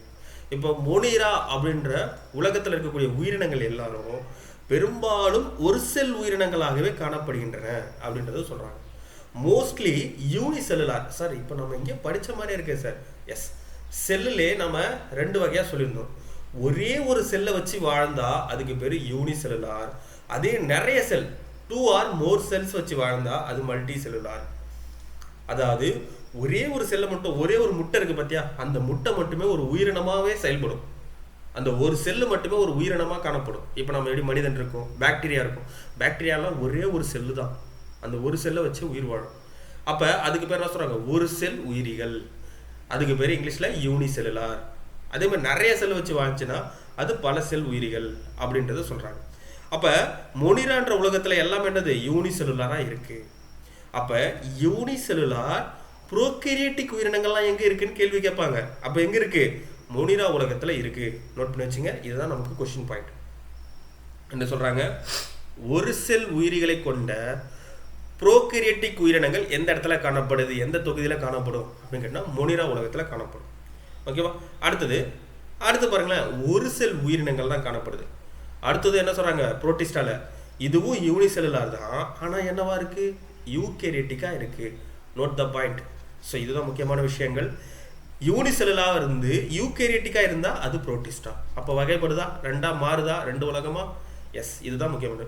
யூனிசெல்லுலாக இருந்து ப்ரோகேரியாட்டிக்காக இருந்தால் அது மொனிரா, யூனிசெல்லுலாக இருந்து யூகேரியாட்டிக்காக இருந்தால் அது புரோட்டிஸ்டா அப்படின்றது சொல்கிறாங்க. அடுத்து பாருங்க, மல்டி செல்லுலார் அண்ட் யூனிசெல்லுலார் ரெண்டு விஷயமும் கலந்துருக்கு. எதில், ஃபங்கியில், பூஞ்சைகளில் மல்டி செல்லுலார் யூனிசெல்லுலார் ரெண்டும் கலந்து யூகேரியாட்டிக்காக இருக்குது. ஓகேவா, இதுக்கப்புறம் என்னவா மாறுது, டிஷ்யூவாக மாறுது. திசுக்கள் உறுப்புகளாக உருவாக ஆரம்பிக்கக்கூடிய இடங்களை அது யூகேரியாட்டிக்காக தான் இருக்கும். ஆனால் திசு உறுப்பு உருவாகுது, தாவரங்களில் உருவாகுது. திசு உறுப்பு மண்டலங்கள் உருவாகக்கூடியது எது, விலங்குகளில் உருவாகுது. ஓகேவா, இந்த மாதிரி அதனுடைய செல் டைப்பை வச்சு என்ன பண்ணுறாங்க, லெவல் ஆஃப் ஆர்கனைசேஷன் வச்சு நமக்கு 5 வகையாக பிரிச்சிருக்காங்க. கிளியரா புரியுதா? ஸோ நான் தெளிவாக தான் நடத்திட்டு இருக்கேன். புரியலன்னா மறுபடியும் கூட கேள்வி கேட்டுக்கலாம். ஓகேவா, அடுத்து என்ன பண்ணுறாங்க கேட்டினா செல் சுவரை வச்சு பிரிக்கிறாங்க. சார் செல் சுவர் நம்ம ஒன்லி யாருக்கு பார்த்தோம், தாவரங்களுக்கு மட்டும்தான் பார்த்தோம். ஆனால் போன கிளாஸ் கவனிச்சிங்கன்னா செல் சுவர் யாருக்கு இருக்குன்னு சொன்னேன், தாவரங்கள், சில பூஞ்சைகள், பாக்டீரியாக்கள், அதே மாதிரி ஒரு சில உயிரினங்களுக்கும் செல் சுவர் இருக்குது. செல்லை சுற்றி ஒரு சுவர் இருக்கும், செல்வால் ப்ரெசண்டாக இருக்கும்னு நம்ம பார்த்தோம். அப்படி பார்க்கும் பொழுது இந்த 5 வகையான உலகத்தில் யாருக்கெல்லாம் செல்வால் இருக்குது அதை வச்சு நமக்கு பிரிச்சிருக்காங்க. ஓகே, ஃபர்ஸ்ட் இருக்கக்கூடியது மொனிரா உலகம். ஸோ மொனிரா உலகத்தில் யாருக்கு செல் சுவர் இருக்குது அப்படின்னு கேட்டால், இந்த மொனிரா உலகத்தில் எல்லாருக்குமே என்ன சொல்கிறாங்க, செல் வால் அப்படின்றது ப்ரெசென்ட் ஆகிருக்கு, செல் சுவர் உண்டு அப்படின்றது சொல்கிறாங்க. அப்போ அந்த மொனிரா உலகத்தில் இருக்கக்கூடிய செல் சுவர் எதனால் ஆக்கப்பட்டிருக்கோம் அப்படின்றது நமக்கு கேள்விகள் கேட்கலாம். ஸோ அப்போ மொனிரா கிங்டமில் செல்வால் எப்படி மேடப் ஆகிருக்கும் அப்படின்னு கேட்டோன்னா, பெப்டிடோ கிளைகான் மியூகோ பெப்டைட்ஸ், ஸோ இந்த 2 பொருளாலும் உருவாக்கப்பட்டிருக்கும். நோட் பண்ணி வச்சுங்க, இம்பார்ட்டண்டான பாயிண்ட். அடுத்தது புரோட்டிஸ்டா. ஸோ அப்போ புரோட்டிஸ்டா உலகத்தில் என்ன இருக்கும் அப்படின்னு கேட்டால், ஒரு சில உயிரினங்களில் செல் சுவர் உண்டு. ஸோ எல்லாத்துலேயும் கிடையாதுப்பா, ஒரு சிலதில் ப்ரெசன்ட் இன் சம்ஸ், ஒரு சிலதில் மட்டும் இருக்கும். ஆனால் எதனால் ஆனது, செல்லுலோஸால் ஆனது. ஆனால் ஒரு சிலதில் என்னதுக்கு செல் சுவர் இருக்காது, ஆப்சென்ட் இன் அதர்ஸ். ஓகேவா, நோட் பண்ணி வச்சுங்க. சின்ன சின்ன பாயிண்ட்ஸ் தான், நம்ம படிக்கும் பொழுது அது பெரிய விஷயங்களாக மாறும். ஓகேவா, சிறுதுள்ளி பெருவெள்ளம் கேள்விப்பட்டிருக்கீங்களா? சின்ன சின்ன மழைத்துளி தான் சேர்ந்து என்னவா மாறுது, பெரிய வெள்ளமாக மாறி நமக்கு வருது. அதே மாதிரி நீங்கள் படிக்கிற இந்த ஒரு சின்ன சின்ன விஷயங்கள் தான் நாளைக்கு உங்களுக்கு தேர்வில் பெரிய ஒரு வெள்ளம் மாதிரி கிரியேட் ஆகி உங்களுடைய தேர்வை கிளியர் பண்ணுறதுக்கு இது யூஸ் ஆகும். ஸோ ஓகேவா, ஒரு சின்ன சின்ன விஷயங்கள் தான். இது நாளைக்கு நமக்கு என்ன பண்ணலாம், எக்ஸாமில் கேட்டால் நம்ம இந்த அளவுக்கு டீட்டெயிலாக படிச்சிருக்கோன்ற ஒரு கான்ஃபிடென்ட் இருக்கும். அதே மாதிரி இந்த மாதிரி கேள்விகள்லாம் கேட்டால் மற்றவங்க யோசிக்கிறத விட நீங்கள் டக்குன்னு ஆன்சர் பண்ணிட்டு போயிட்டே இருப்பீங்க. ஓகேவா, அடுத்து போயிடலாமா? அடுத்தது பூஞ்சை உலகம். பூஞ்சைனா ஃபங்கி. அப்போ பூஞ்சைக்கு என்ன உண்டு, செல் சுவர் உண்டு. ஓகேவா, நோட் பண்ணி வச்சுங்க. மொனிராக்கும் என்ன இருக்குது, செல்வால் ப்ரெசென்ட் ஆயிருக்கு, ஃபங்கிக்கும் செல்வால் ப்ரெசென்ட் ஆயிருக்கு. ஆனால் புரோட்டிஸ்டால பாதி ப்ரெசென்ட் ஆயிருக்கு, பாதி ஆப்சென்ட் ஆயிருக்கு அப்படின்ட்டு மட்டும் தெரிஞ்சுக்கணும். ஓகேவா, அப்போ இது எதனால் ஆனது, செல்லுலோஸ் அல்லது கைட்டின், இந்த 2 பொருளால் ஆனது. நோட் பண்ணி வச்சுங்கப்பா, இம்பார்ட்டண்டான பாயிண்ட்ஸ். ஓகேவா, ஸோ ஏன் சார் இப்படி சொல்கிறீங்க அப்படிங்கன்னா, பூஞ்சையினுடைய செல் சுவர் எதனால் ஆனது, இது நிறைய வாட்டி கொஸ்டின் கேட்டிருக்காங்க, அதனால தான் நான் மறுபடியும் சொல்கிறேன். ஓகேவா, ஃபங்கியோடைய செல்வால் மேட் ஆஃப் அப்படின்னு கேட்டிருக்காங்க. செல்லுலோஸ் அல்லது கைட்டின் சொல்லக்கூடிய ஒரு பொருளால் ஆக்கப்பட்டிருக்கும். ஓகேவா, அடுத்து போயிடலாமா? அடுத்தது தாவரங்கள், பிளான்டே அப்படின்றது சொல்லுவாங்க. தாவரங்கள், இந்த தாவரங்களில் என்ன இருக்குப்பா, கண்டிப்பாக செல்வால் ப்ரெசென்ட் ஆகிருக்கும். இது எதனால் மேட் ஆஃப் ஆகிருக்கும், செல்லுலோஸ்னால மேட் ஆஃப் ஆகிருக்கும். ஓகேவா, நோட் பண்ணி வச்சுங்க. இதுவும் இம்பார்ட்டண்டாக போயிடுச்சு. சார் போன கிளாஸில் எக்ஸ்ட்ரா சொன்னீங்களே சார், அது ஒரு தாவரத்துக்கும்பா. ஆனால் மேக்ஸிமம் பிளான்ட்டில் இருக்கக்கூடிய செல்வால் மேட் ஆஃப் செல்லுலோஸால் தான் உருவாக்கப்பட்டிருக்கும். அடுத்தது விலங்குகள். அப்போ விலங்குகளில் செல்வால் ப்ரெசென்ட் ஆகிருக்குமா சார்? நேற்றே கிளாஸில் சொன்னல, ஸோ ப்ரெசென்ட் ஆகலை. ஓகேவா, அப்போ பாருங்கள், 3 பேருக்கு செல்வால் ப்ரெசென்ட் ஆகிருக்கு, ஒருத்தருக்கு கிடையாது, இன்னொருத்தருக்கு பாதி இருக்குது, பாதி இல்லை. ஸோ இந்த மாதிரி என்ன பண்ணுறாங்கன்னா, நிறைய கேட்டகரிஸ் இருக்குது, அதெல்லாம் ஒன்று பிரித்து என்ன பண்ணுறாங்க, இந்த கஷ்டமான வேலையை ஒவ்வொரு ஆள் ஒன்று பார்த்து பண்ணிட்டு போயிட்டாங்க. இதை தான் நம்ம படிச்சுட்டு இருக்கோம். ஓகேவா, அடுத்தது நியூட்ரிஷன், உணவூட்ட முறை. 3வது செல்வால் பார்த்தோம், 4வது உணவூட்ட முறை. ஓகேவா, அப்போ அந்த உணவூட்ட முறையை பற்றி நம்ம பார்க்கலாம். ஸோ அந்த உணவூட்ட முறையில் ஃபஸ்ட்டு என்ன சொல்கிறாங்க, உணவூட்டம்னா என்ன சார், நியூட்ரிஷன்ஸ். ஸோ அந்த நியூட்ரிஷன்ஸ் அப்படின்றது என்ன சொல்கிறாங்கன்னு கேட்டால், நம்ம உணவை எடுத்துக்கொள்கிற முறை. ஓகேவா, இப்போ நாம் என்ன பண்ணுறோம், உணவு சைவம் எடுத்துக்கிறோமா அசைவம் எடுத்துக்கிறோமா அந்த மாதிரி சொல்கிறோம்ல, அந்த மாதிரி உணவை எடுத்துக்கொள்ளக்கூடிய முறை அப்படின்றது சொல்கிறாங்க. அப்போ அந்த உணவூட்டை முறையை பற்றி என்ன பண்ணுறாங்க கேட்டால், நமக்கு 3ஆக பிரிப்பாங்க. ஸோ ஃபஸ்ட்டு நான் இருப்பேன், ஒரே ஒரு நிமிஷம், ஒரே ஒரு ஸ்லைடு மட்டும் ஓப்பன் பண்ணிக்கிறேன்.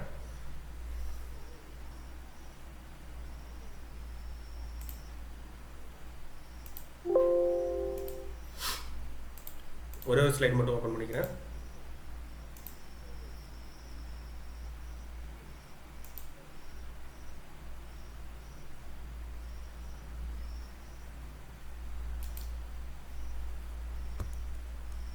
ஓகே,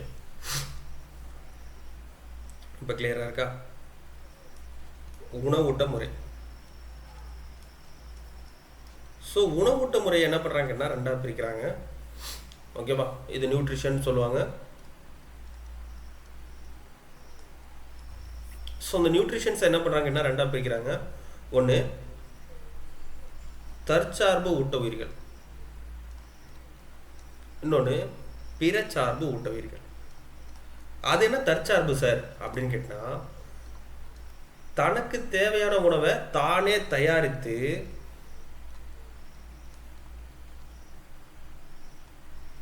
ஓகேவா பிறருக்கும் கொடுப்பது. சரி, எப்படி சார் அப்படின்னு கேட்டால், சரி, தயாரித்து பிறருக்கு கொடுப்பது. எப்படி சார் பிறருக்கு கொடுக்குறாங்க? இப்போ பார்த்தீங்கன்னா இப்போ ஒரு செடி இருக்குது, ஒரு தாவரம் இருக்குது, ஓகேவா? அது என்ன பண்ணுது? நெல்லை விளைய வைக்குது, ஓகேவா? அந்த நெல் என்ன பண்ணுது? அந்த தாவரத்துக்கு உணவும் எடுத்துக்குது, அதே மாதிரி மற்ற நமக்கும் உணவை கொடுக்குது. அப்போ தற்சார்பு ஊட்ட உயிரிகள் அப்படின்னு சொல்லுவாங்க. நியூட்ரிஷன்ஸ் அப்படின்றது ஆட்டோட்ராப்ஸ் அண்ட் ஹெட்ரோட்ராப்ஸ் அப்படின்னு சொல்லுவாங்க. ஹெட்ரோட்ராப்ஸ், ஓகேவா? அப்போ பிறச்சார்பு ஊட்ட உயிரிகள்னு வச்சுங்களேன். இப்போ இது தானாக உணவு தயாரித்து மற்றவங்களுக்கு கொடுக்கறதுனால தற்சார்பு ஊட்ட உயிர்கள். பிறச்சார்பு ஊட்ட உயிர்கள்னா வேற ஒருத்தவங்கள்ட்ட உணவை எடுத்துக்கிறது, ஓகேவா? இப்போ தாவரங்கள்ட்ட நம்ம உணவை எடுத்துக்கிறதுனால நாம பிறச்சார்பு, தாவரங்கள் உணவை தயாரிக்கிறதுனால அது தற்சார்பு ஊட்ட உயிரிகள், ஓகேவா? இந்த பிறச்சார்பு ஊட்ட உயிரிகளை என்ன பண்ணியிருப்பாங்கன்னா நமக்கு 3 டைப்பாக பிரிச்சிருப்பாங்கப்பா. எப்படி 3 டைப்பாக நமக்கு பிரிச்சிருப்பாங்க.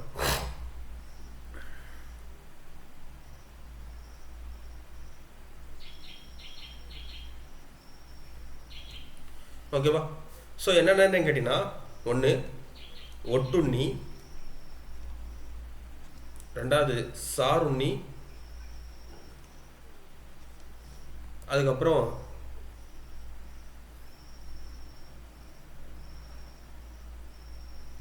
ஓகே, அதுக்கப்புறம் என்ன கேட்டால் கூட்டு உயிரி,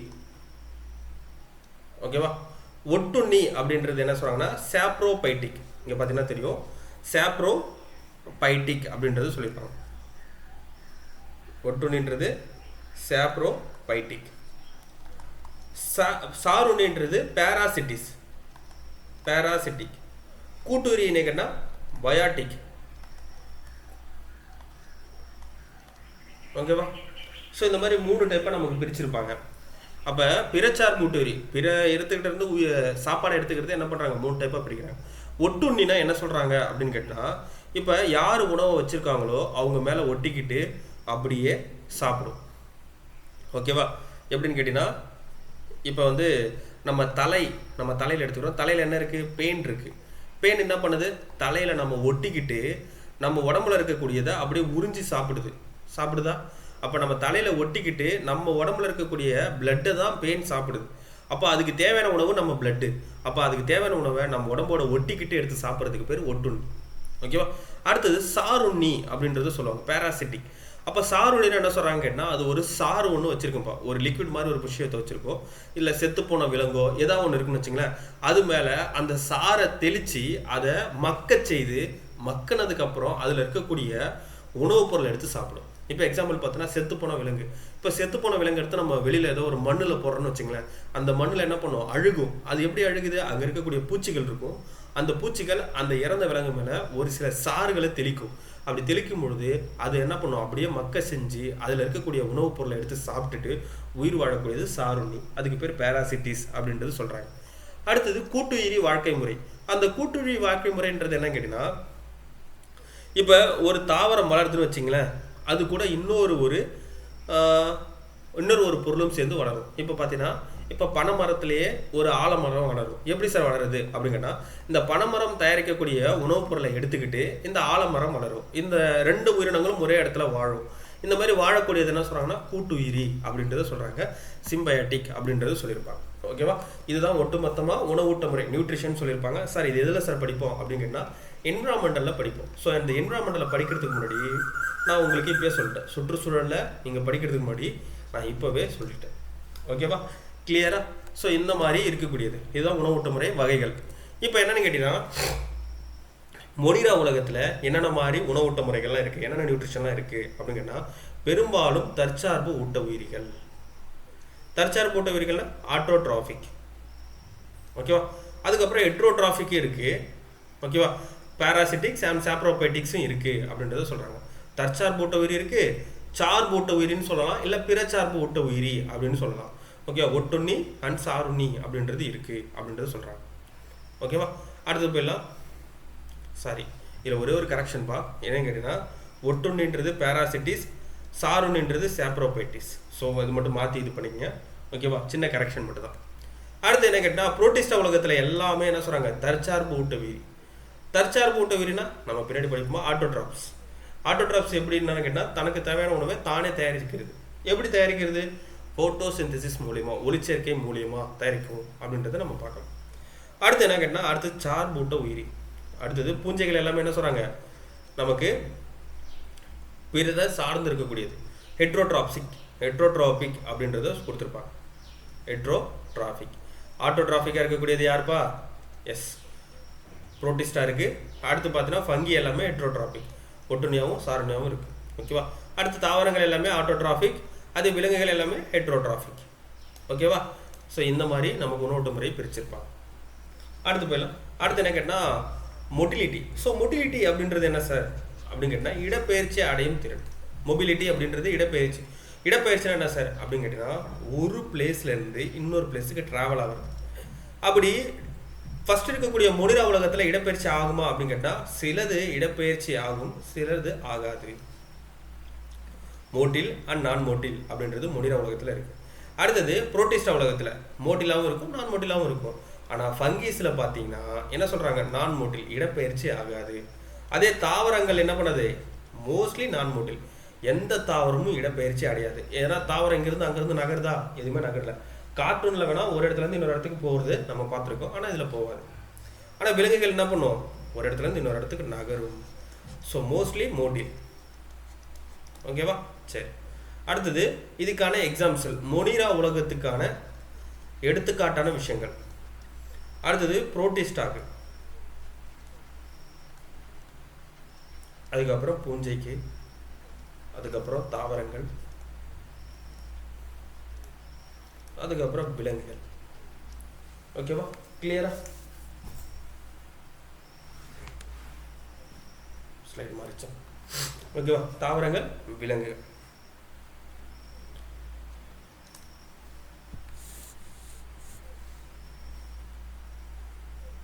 ஓகே, அப்போ என்னென்ன எடுத்துக்காட்டு இருக்குது அப்படின்றத பார்க்கலாம். எடுத்துக்காட்டாக இருக்கக்கூடிய உயிரினங்கள் என்னென்ன அப்படின்னு பார்த்தலாம். ஸோ ஃபஸ்ட்டு என்னங்கன்னா, மொனிரா உலகத்துக்கு எடுத்துக்காட்டு என்னங்கன்னா எக்ஸாம்பிள் பாக்டீரியா. நோட் பண்ணிச்சிங்க, பாக்டீரியா. அந்த பாக்டீரியாவை என்ன டைப்பாக பிரிச்சிருந்தாங்க, ஆர்கி பாக்டீரியா, யூ பாக்டீரியா அப்படின்றது நம்ம பிரிச்சிருந்தோம்.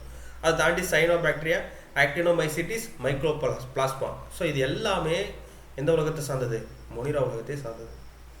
அடுத்தது புரோட்டிஸ்டா. ஸோ புரோட்டிஸ்டா உலகத்தை சார்ந்தது என்னென்னு கேட்டிங்கன்னா, கிரைசோபைட்ஸ், டைனோபிளாசா, ஜெல்லட்ஸ், சளி, பூஞ்சைகள், அமீபா, பிளாஸ்மோடியம், ட்ரைப்னோசோமா, பாரமிசியம். ட்ரைப்னோசோமா அண்ட் பாரமிசியம்.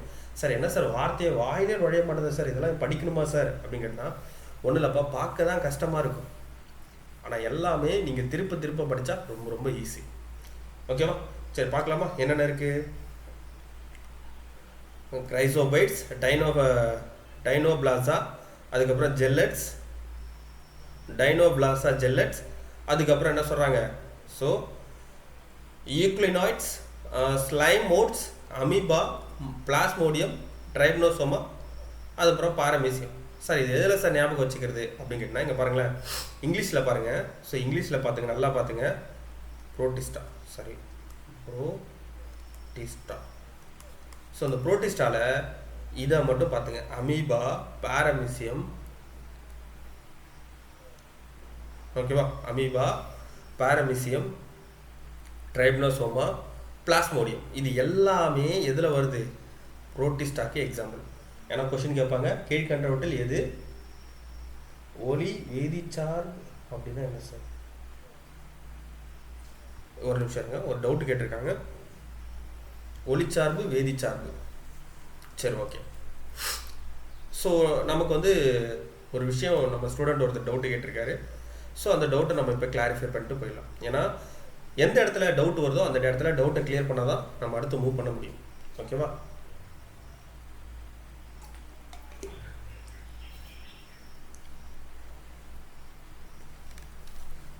சரி, ஃபர்ஸ்ட் என்ன கேட்டால், இந்த தற்சார்பு ஊட்ட உயிரிகளை நமக்கு என்ன பண்ணுறாங்க, ரெண்டாக பிரிக்கிறாங்க.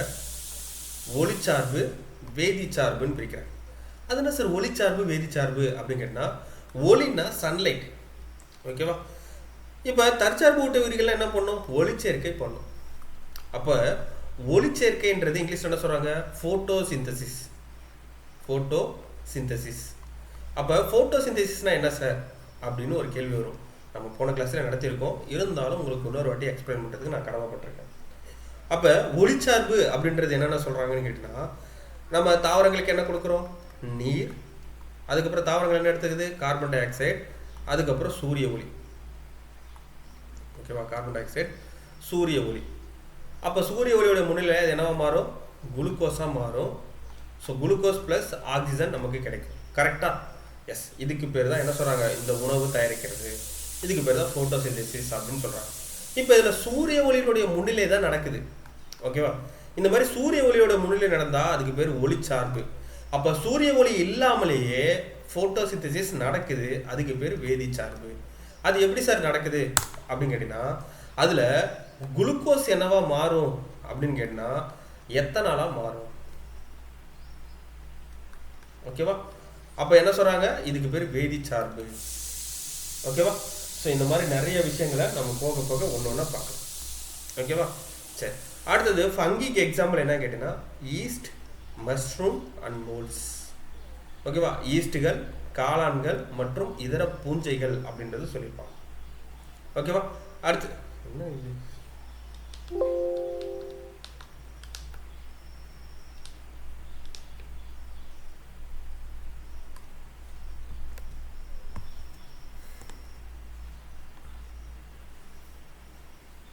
ஓகேவா? அடுத்து என்ன பார்க்கலாம்? அடுத்து என்ன கேட்டினா தாவரங்கள். ஸோ பிளான்டேக்கு என்னென்ன எக்ஸாம்பிள் கேட்டால் ஆல்கே. ஆல்கேனா பாசிகள்னு சொல்லுவாங்க. நான் நேற்று கிளாஸில் சொல்லியிருந்தேன். ஆல்கேனா பாசிகள். அடுத்தது ப்ரையோபைட்டா, அடுத்தது டெரிட்டோஃபைட்டா, ஜிம்னோஸ்போம், ஆஞ்சியோஸ்போம். அப்படின்னா என்ன சார்? அப்படின்னா என்ன சார்? இதை நம்ம ஒன்று ஒன்றா பார்க்கலாம். ஓகே. அடுத்தது விலங்குகள். விலங்குகள் என்ன கேட்டிங்கன்னா ஸ்பாஞ்சஸ், கடற்பஞ்சுகள், இன்வெர்டிபிரேட்டா, வெர்டிபிரேட்ஸ், முதுகெலும்பு அற்றவை, முதுகெலும்பு உடையவை அப்படின்னு சொல்லி பிரிச்சிருப்போம். சார் இதெல்லாம் படிக்குமா சார் அப்படின்னு கேட்டால் இதெல்லாம் கவலையப்படாதீங்க, நான் உங்களுக்கு ரொம்ப டீட்டெயிலாக நடத்துவேன். ஓகேவா? ஸோ இதெல்லாம் தாவரங்கள், விலங்குகள் அப்படின்றதெல்லாம் நான் உங்களுக்கு இன்னும் செப்பரேட்டாக டீட்டெயிலாக சூப்பராக நடத்துவேன். ஸோ டோன்ட் வெரி, ஒரு கிளாஸாக பார்த்துட்டு வாங்க. ஓகேவா? சரி, இப்போ நம்ம என்ன பண்ண போகிறோம் அப்படின்னு கேட்டிங்கன்னா இதில் எல்லாத்தையும் நம்ம பார்க்க போகிறது கிடையாது. இதில் நமக்கு எக்ஸாம் பாயிண்ட் ஆஃப் வியூவில் எந்தெந்த பார்ட்லேருந்து நமக்கு வினாக்கள் கேட்பாங்க. இப்போ மொனிரானா அதில் பாக்டீரியாவிலேருந்து இதுக்கு முன்னாடி கொஸ்டின் வந்திருக்கு. ஸோ அதனால் பாக்டீரியா மட்டும் படித்தா போதும். புரோட்டிஸ்டாவில் பார்க்கும்பொழுது நமக்கு பிளாஸ்மோடியம், பாரமிசியம், ட்ரைப்னோசோமா, அமீபா இவ்வளோ பேர் இருந்தாலும் புரோட்டிஸ்டாவில் நமக்கு பிளாஸ்மோடியம் பற்றி கேள்வி கேட்டிருக்காங்க. ஸோ பிளாஸ்மோடியம்னா மலேரியாவை ஏற்படுத்தக்கூடிய ஒரு நுண்ணுயிரி.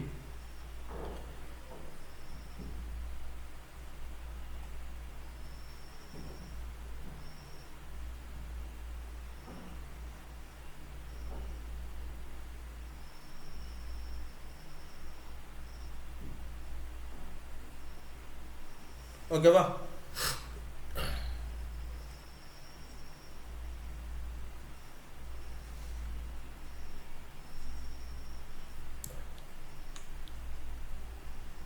ஓகே, ஓகேவா?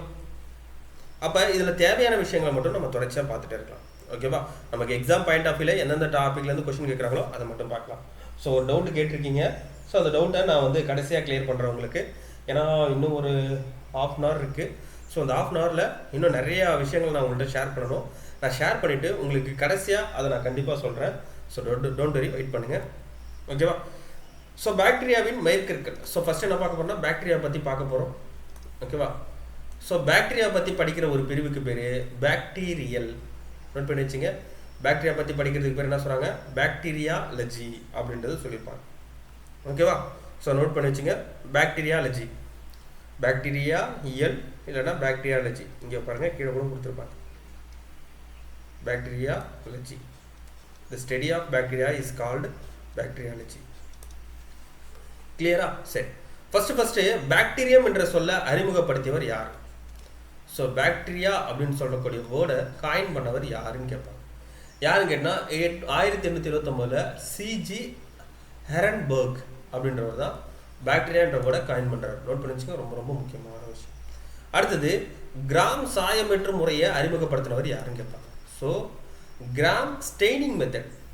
ஸோ அந்த கிராம் ஸ்டெய்னிங் மெத்தடை சொன்னவர் யாருன்னா வார்த்தையிலே இருக்குது, யார்? கிராம் தான். எப்போ 1884. ஓகேவா. ஸோ அடுத்து பார்த்தீங்கன்னா பெர்ஜி கையேட்டின். ஸோ பெர்ஜி கையேட்டின் அப்படின்னு சொல்லக்கூடிய ஃபஸ்ட்டு எடிஷனை வெளியிட்டவர் யாருங்கன்னா பெர்ஜி. ஸோ இதெல்லாம் நமக்கு தெரிஞ்சுக்கணுமா சார்னு கேட்டால் இது நம்ம தெரிஞ்சுக்க தேவையில்லை. ஓகேவா. அடுத்தது பாக்டீரியத்தின் மரபணு மாற்றத்தை கண்டறிந்தவர். ஸோ நோட் பண்ணி வச்சுங்க, பாக்டீரியல் டிரான்ஸ்ஃபர்மேஷன். ஸோ பாக்டீரியா என்ன பண்ணுது, அது டிரான்ஸ்ஃபர்மேஷன் ஆகுது. அப்படி அதை கண்டுபிடிச்சவர் யாரு அப்படின்னு கேட்பாங்க. என்ன கேட்டால் ஒரு பாக்டீரியா இன்னொரு பாக்டீரியா மாதிரியே இருக்காது, ஒரு பாக்டீரியா ஒரு இடத்துக்கு ஏற்ற மாதிரி மாறும். ஸோ அதை கண்டுபிடிச்சாங்கன்னா Frederick Griffith. So Frederick Griffith, so அவர் தான் கண்டுபிடிச்சிருப்பாரு 1928. ஓகேவா. ஸோ பாக்டீரியாத்தில் இருக்கக்கூடிய பிளாஸ்மிட்டை கண்டுபிடிச்சவர் யாருன்னு கேட்டால் லெடர்பர்க். ஓகேவா. சார் என்ன சார் இதெல்லாம் குழப்பற மாதிரி இருக்குது அப்படின்னு கேட்டால் ஒன்றுமே இல்லைப்பா. பாக்டீரியான்றது என்ன சொன்னால் அது வந்து ஒரு ப்ரோகேரியட்டிக் உயிரினம். ஸோ ப்ரோகேரியட்டிக்னா என்ன சார், நான் ஏற்கனவே சொன்னதான்ப்பா. அதில் உட்கருன்றது தெளிவாக இருக்காது. அப்போ உட்கருக்குள்ளே தான் டிஎன்ஏ இருக்கும். ஆனால் ப்ரோகேரியட்டிக்கில் உட்கருவே இல்லைன்றதுனால டிஎன்ஏ வெளியில் சுற்றிட்டு இருக்கும். அந்த டிஎன்ஏக்கு பேர் தான் என்ன சொல்கிறாங்கன்னா பிளாஸ்மிட்னு சொல்லுவாங்க. ஸோ அதுக்கு பேர் தான் பிளாஸ்மிட். அப்போ டிஎன்ஏ அந்த பாக்டீரியாவில் இருக்கக்கூடிய டிஎன்ஏ என்ன சொல்கிறோம், பிளாஸ்மிட்னு சொல்கிறோம். அந்த பிளாஸ்மிட் இருக்குன்னு கண்டுபிடிச்சவர் யார், லெடர்பர்க் அப்படின்றது சொல்லியிருப்பாங்க.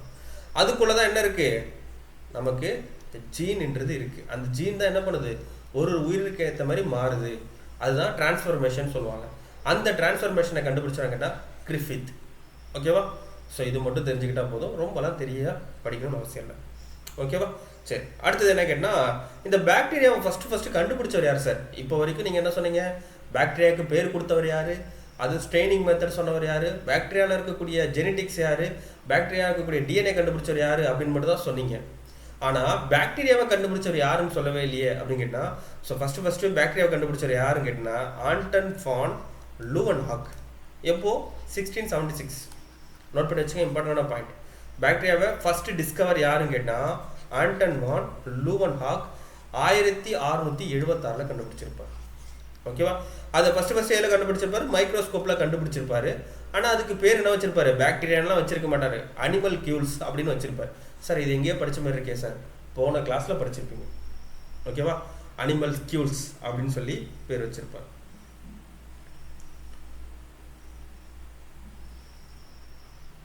ஓகேவா.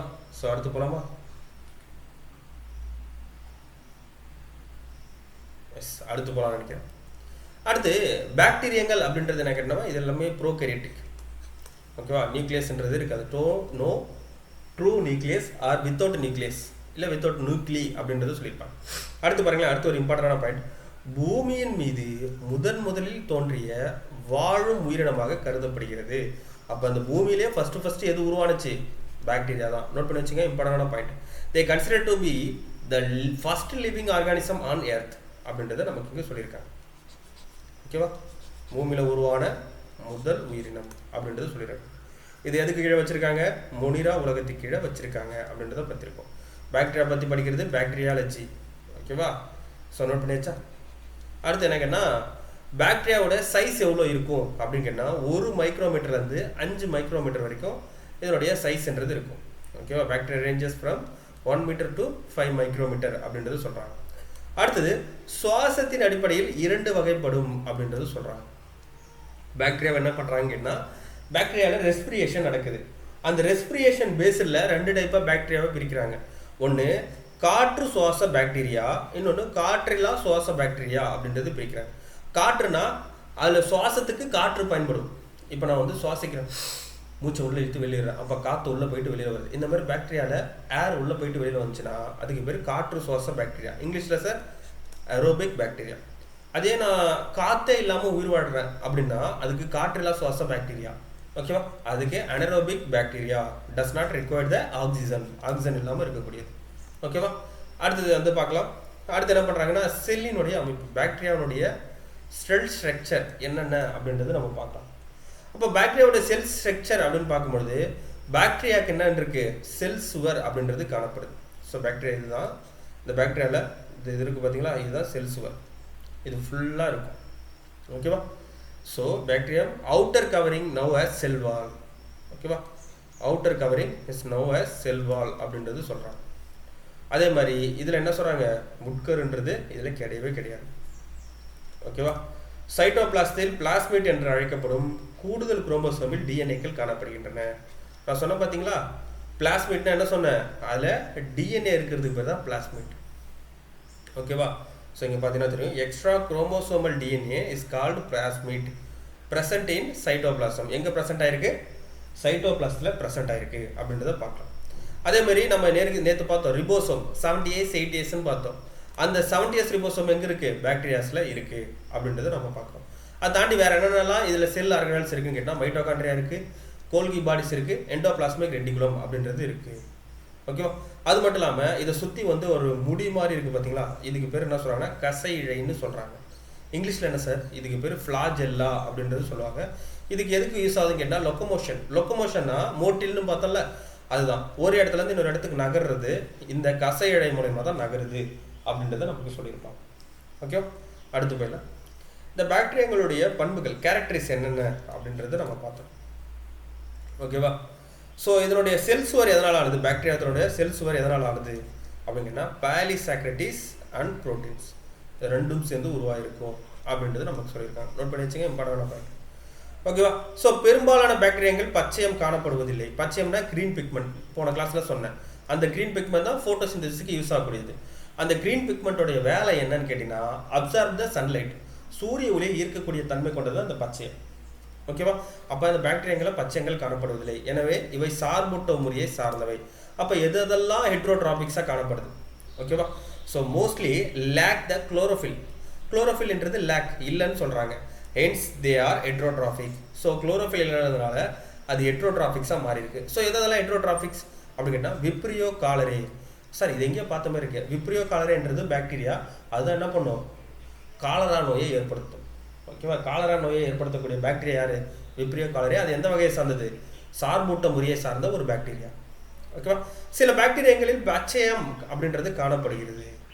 So some autotrophics possess the bacterial chlorophyll. பாக்டீரியாவில் குளோரோஃபில் அதாவது பச்சையம் காணப்படுது, அதுக்கு தற்சார்பூட்ட உயிரின்னு சொல்கிறாங்க. அதுக்கு எக்ஸாம்பிள் என்ன சொல்கிறாங்க, குரோமிஷியம் அப்படின்னு சொல்லக்கூடிய ஒரு பாக்டீரியா. ஓகேவா? நோட் பண்ணி வச்சுங்க, குரோமிஷியம்.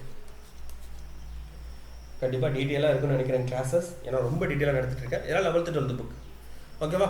அடுத்தது பார்க்கலாம். அடுத்து என்ன கேட்டால் செல் வடிவத்தை பொறுத்து பாக்டீரியாக்கள் வகைப்படுத்தப்படுகின்றன. So bacteria are classified according to the shape of their cells. Okay, பாக்டீரியாங்களுடைய செல் ஷேப்பை வச்சு என்ன பண்ணுறாங்க, வகைப்படுத்துகிறாங்க. ஸோ ஃபஸ்ட்டு ஷேப் என்ன கேட்டால் பேசில்லை. ஓகேவா? பேசில்லை அப்படின்றது சொல்லக்கூடியது. ரெண்டாவது ஸ்பைருல்லா, மூணாவது காக்கை வடிவம். மூணாவது விப்ரியோ. ஓகேவா? ஓகேவா? சார் இதுலேருந்து நமக்கு எப்படி சார் கேள்வி கேட்பாங்க அப்படின்னு கேட்டால், இதுலேருந்து நமக்கு வந்து அதனுடைய எக்ஸாம்பிள்ஸ் தான் நமக்கு கேள்வியாக கேட்பாங்க. ஓகேவா? அதனால் நோட் பண்ணி வச்சுங்க.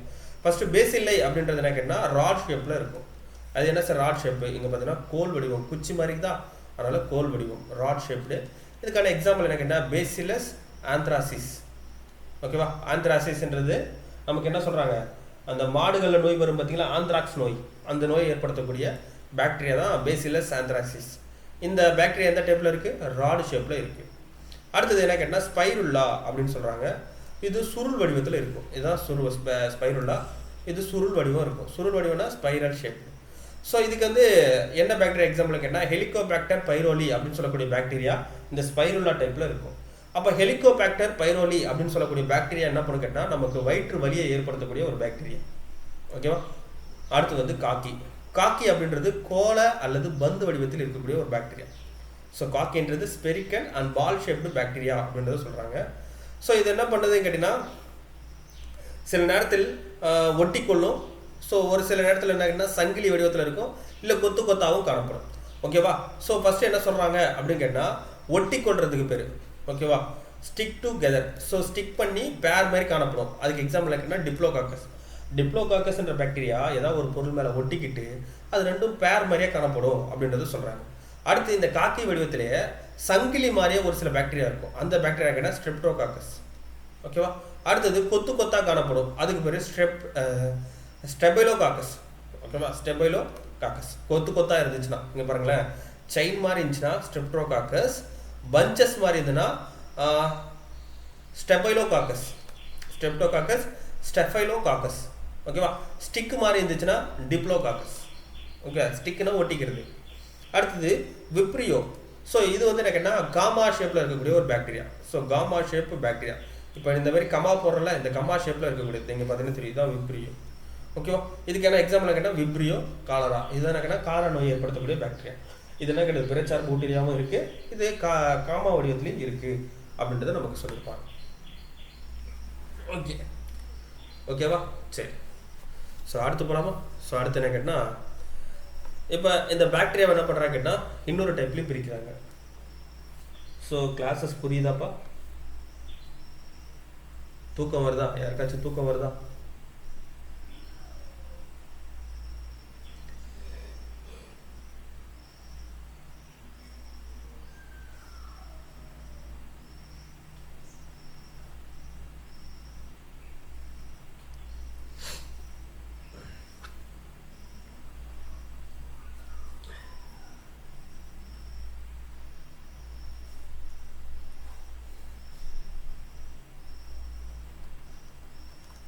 ஓகே. ஸோ இப்போ என்ன சொல்கிறாங்க கேட்டால், இப்போ நம்ம ஃபஸ்ட்டு எந்த டைப் பிரித்தோம்? ஸோ ஃபஸ்ட்டு டைப் நம்ம பாக்டீரியாவை பிரிக்கும் பொழுது அதில் நமக்கு என்ன சொன்னோம், ரெஸ்பிரேஷன் டைப்பில் ஒன்று பிரித்தோம். ஓகேவா? ரெஸ்பிரேஷன் டைப்பில் அனரோபிக் அப்படின்னு சொல்லி பிரித்தோம். அடுத்த டைப் என்ன பிரித்தோம் அப்படின்னு கேட்டால், அடுத்தது வந்து அதோடைய ஷேப்பை வச்சு, ஓகேவா, அந்த ஷேப்பை வச்சு ரெண்டாவது பிரித்தோம். இப்போ மூணாவது எதில் பிரிக்கிறோம் அப்படின்னு கேட்டால், அதில் இருக்கக்கூடிய கசை இடையை வச்சு. ஓகேவா? மூணாவது என்ன பண்ணுறோம், அதில் இருக்கக்கூடிய கசை இடை ஃப்ளாஜெல்லா. ஸோ ஃப்ளாஜெல்லா வச்சு என்ன பண்ணுறாங்க கேட்டால் நம்ம பாக்டீரியாஸை பிரிக்கிறோம். ஸோ ஃப்ளாஜெல்லா இல்லைன்னா அதுக்கு பேர் கசை இடை அற்றவை. ஓகேவா? ஆர்ட்ரிச்சஸ் அப்படின்றத சொல்கிறாங்க. அதே ஒரே ஒரு கசை இடை மட்டும் இருந்துச்சுன்னா, இங்கே பார்த்தீங்கன்னா தெரியும், ஒற்றை கசை இடைன்னு சொல்கிறாங்க, மோனோட்ரிச்சஸ். அதே வந்து ரெண்டு கசை இழை காணப்படுச்சுன்னா, இங்கே ஒன்று இங்கே ஒன்று காணப்படுச்சுன்னா ஆம்பிட்ரிச்சஸ் அப்படின்றது சொல்கிறாங்க. அதே நிறைய கசை இழை காணப்படுச்சுன்னா, உடம்பு முழுக்க சுற்றி காணப்பட்டுனா பெரிட்ரிச்சஸ். ஓகேவா? அதே ஒரே முனையில் நிறைய கசை இழை காணப்படுச்சுன்னா அதுக்கு பேர் லேப்போட்ரிச்சஸ். ஓகேவா? லோப்போட்ரிச்சஸ் அப்படின்றது சொல்லியிருப்பாங்க. ஸோ இதுக்கான எக்ஸாம்பிள்ஸ் கொடுத்துருப்பாங்க. ஒற்றை கசைனா ஒரே ஒரு கசை இழுக்கக்கூடியது விப்ரியோ காலரே. ஒரு முனையில் எல்லா கசையிலும் காணப்படுச்சுன்னா சூடோமோனாஸ். இரு முனையில கசையடை காணப்படுச்சுன்னா ரோடோஸ்பைரிலம் ரூபரம். அதே மாதிரி சுற்றி சொல்லா கசையடை காணப்படுச்சுன்னா எசரியா கோலை. கசையடையே காணப்படலாம் என்ன கேட்டால் கொர்னி பாக்டீரியம் டிப்தீரியே அப்படின்றது நமக்கு சொல்லியிருப்பாங்க. ஓகேவா? சரி, அடுத்து போயிடலாம்.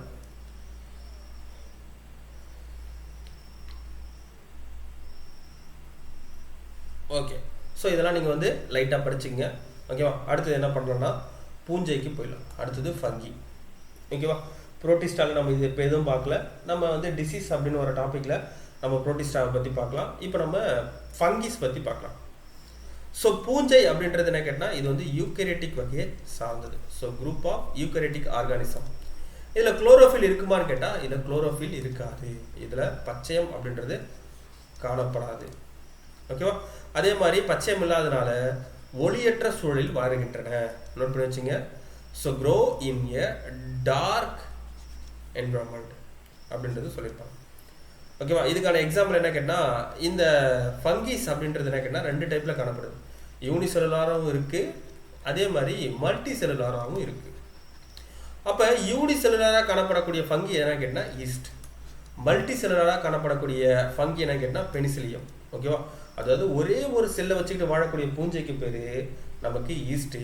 பல செல்களை வச்சுட்டு வாழக்கூடிய பூஞ்சைக்கு பேர் பெனிசிலியம் அப்படின்றது நமக்கு சொல்கிறாங்க. ஓகேவா?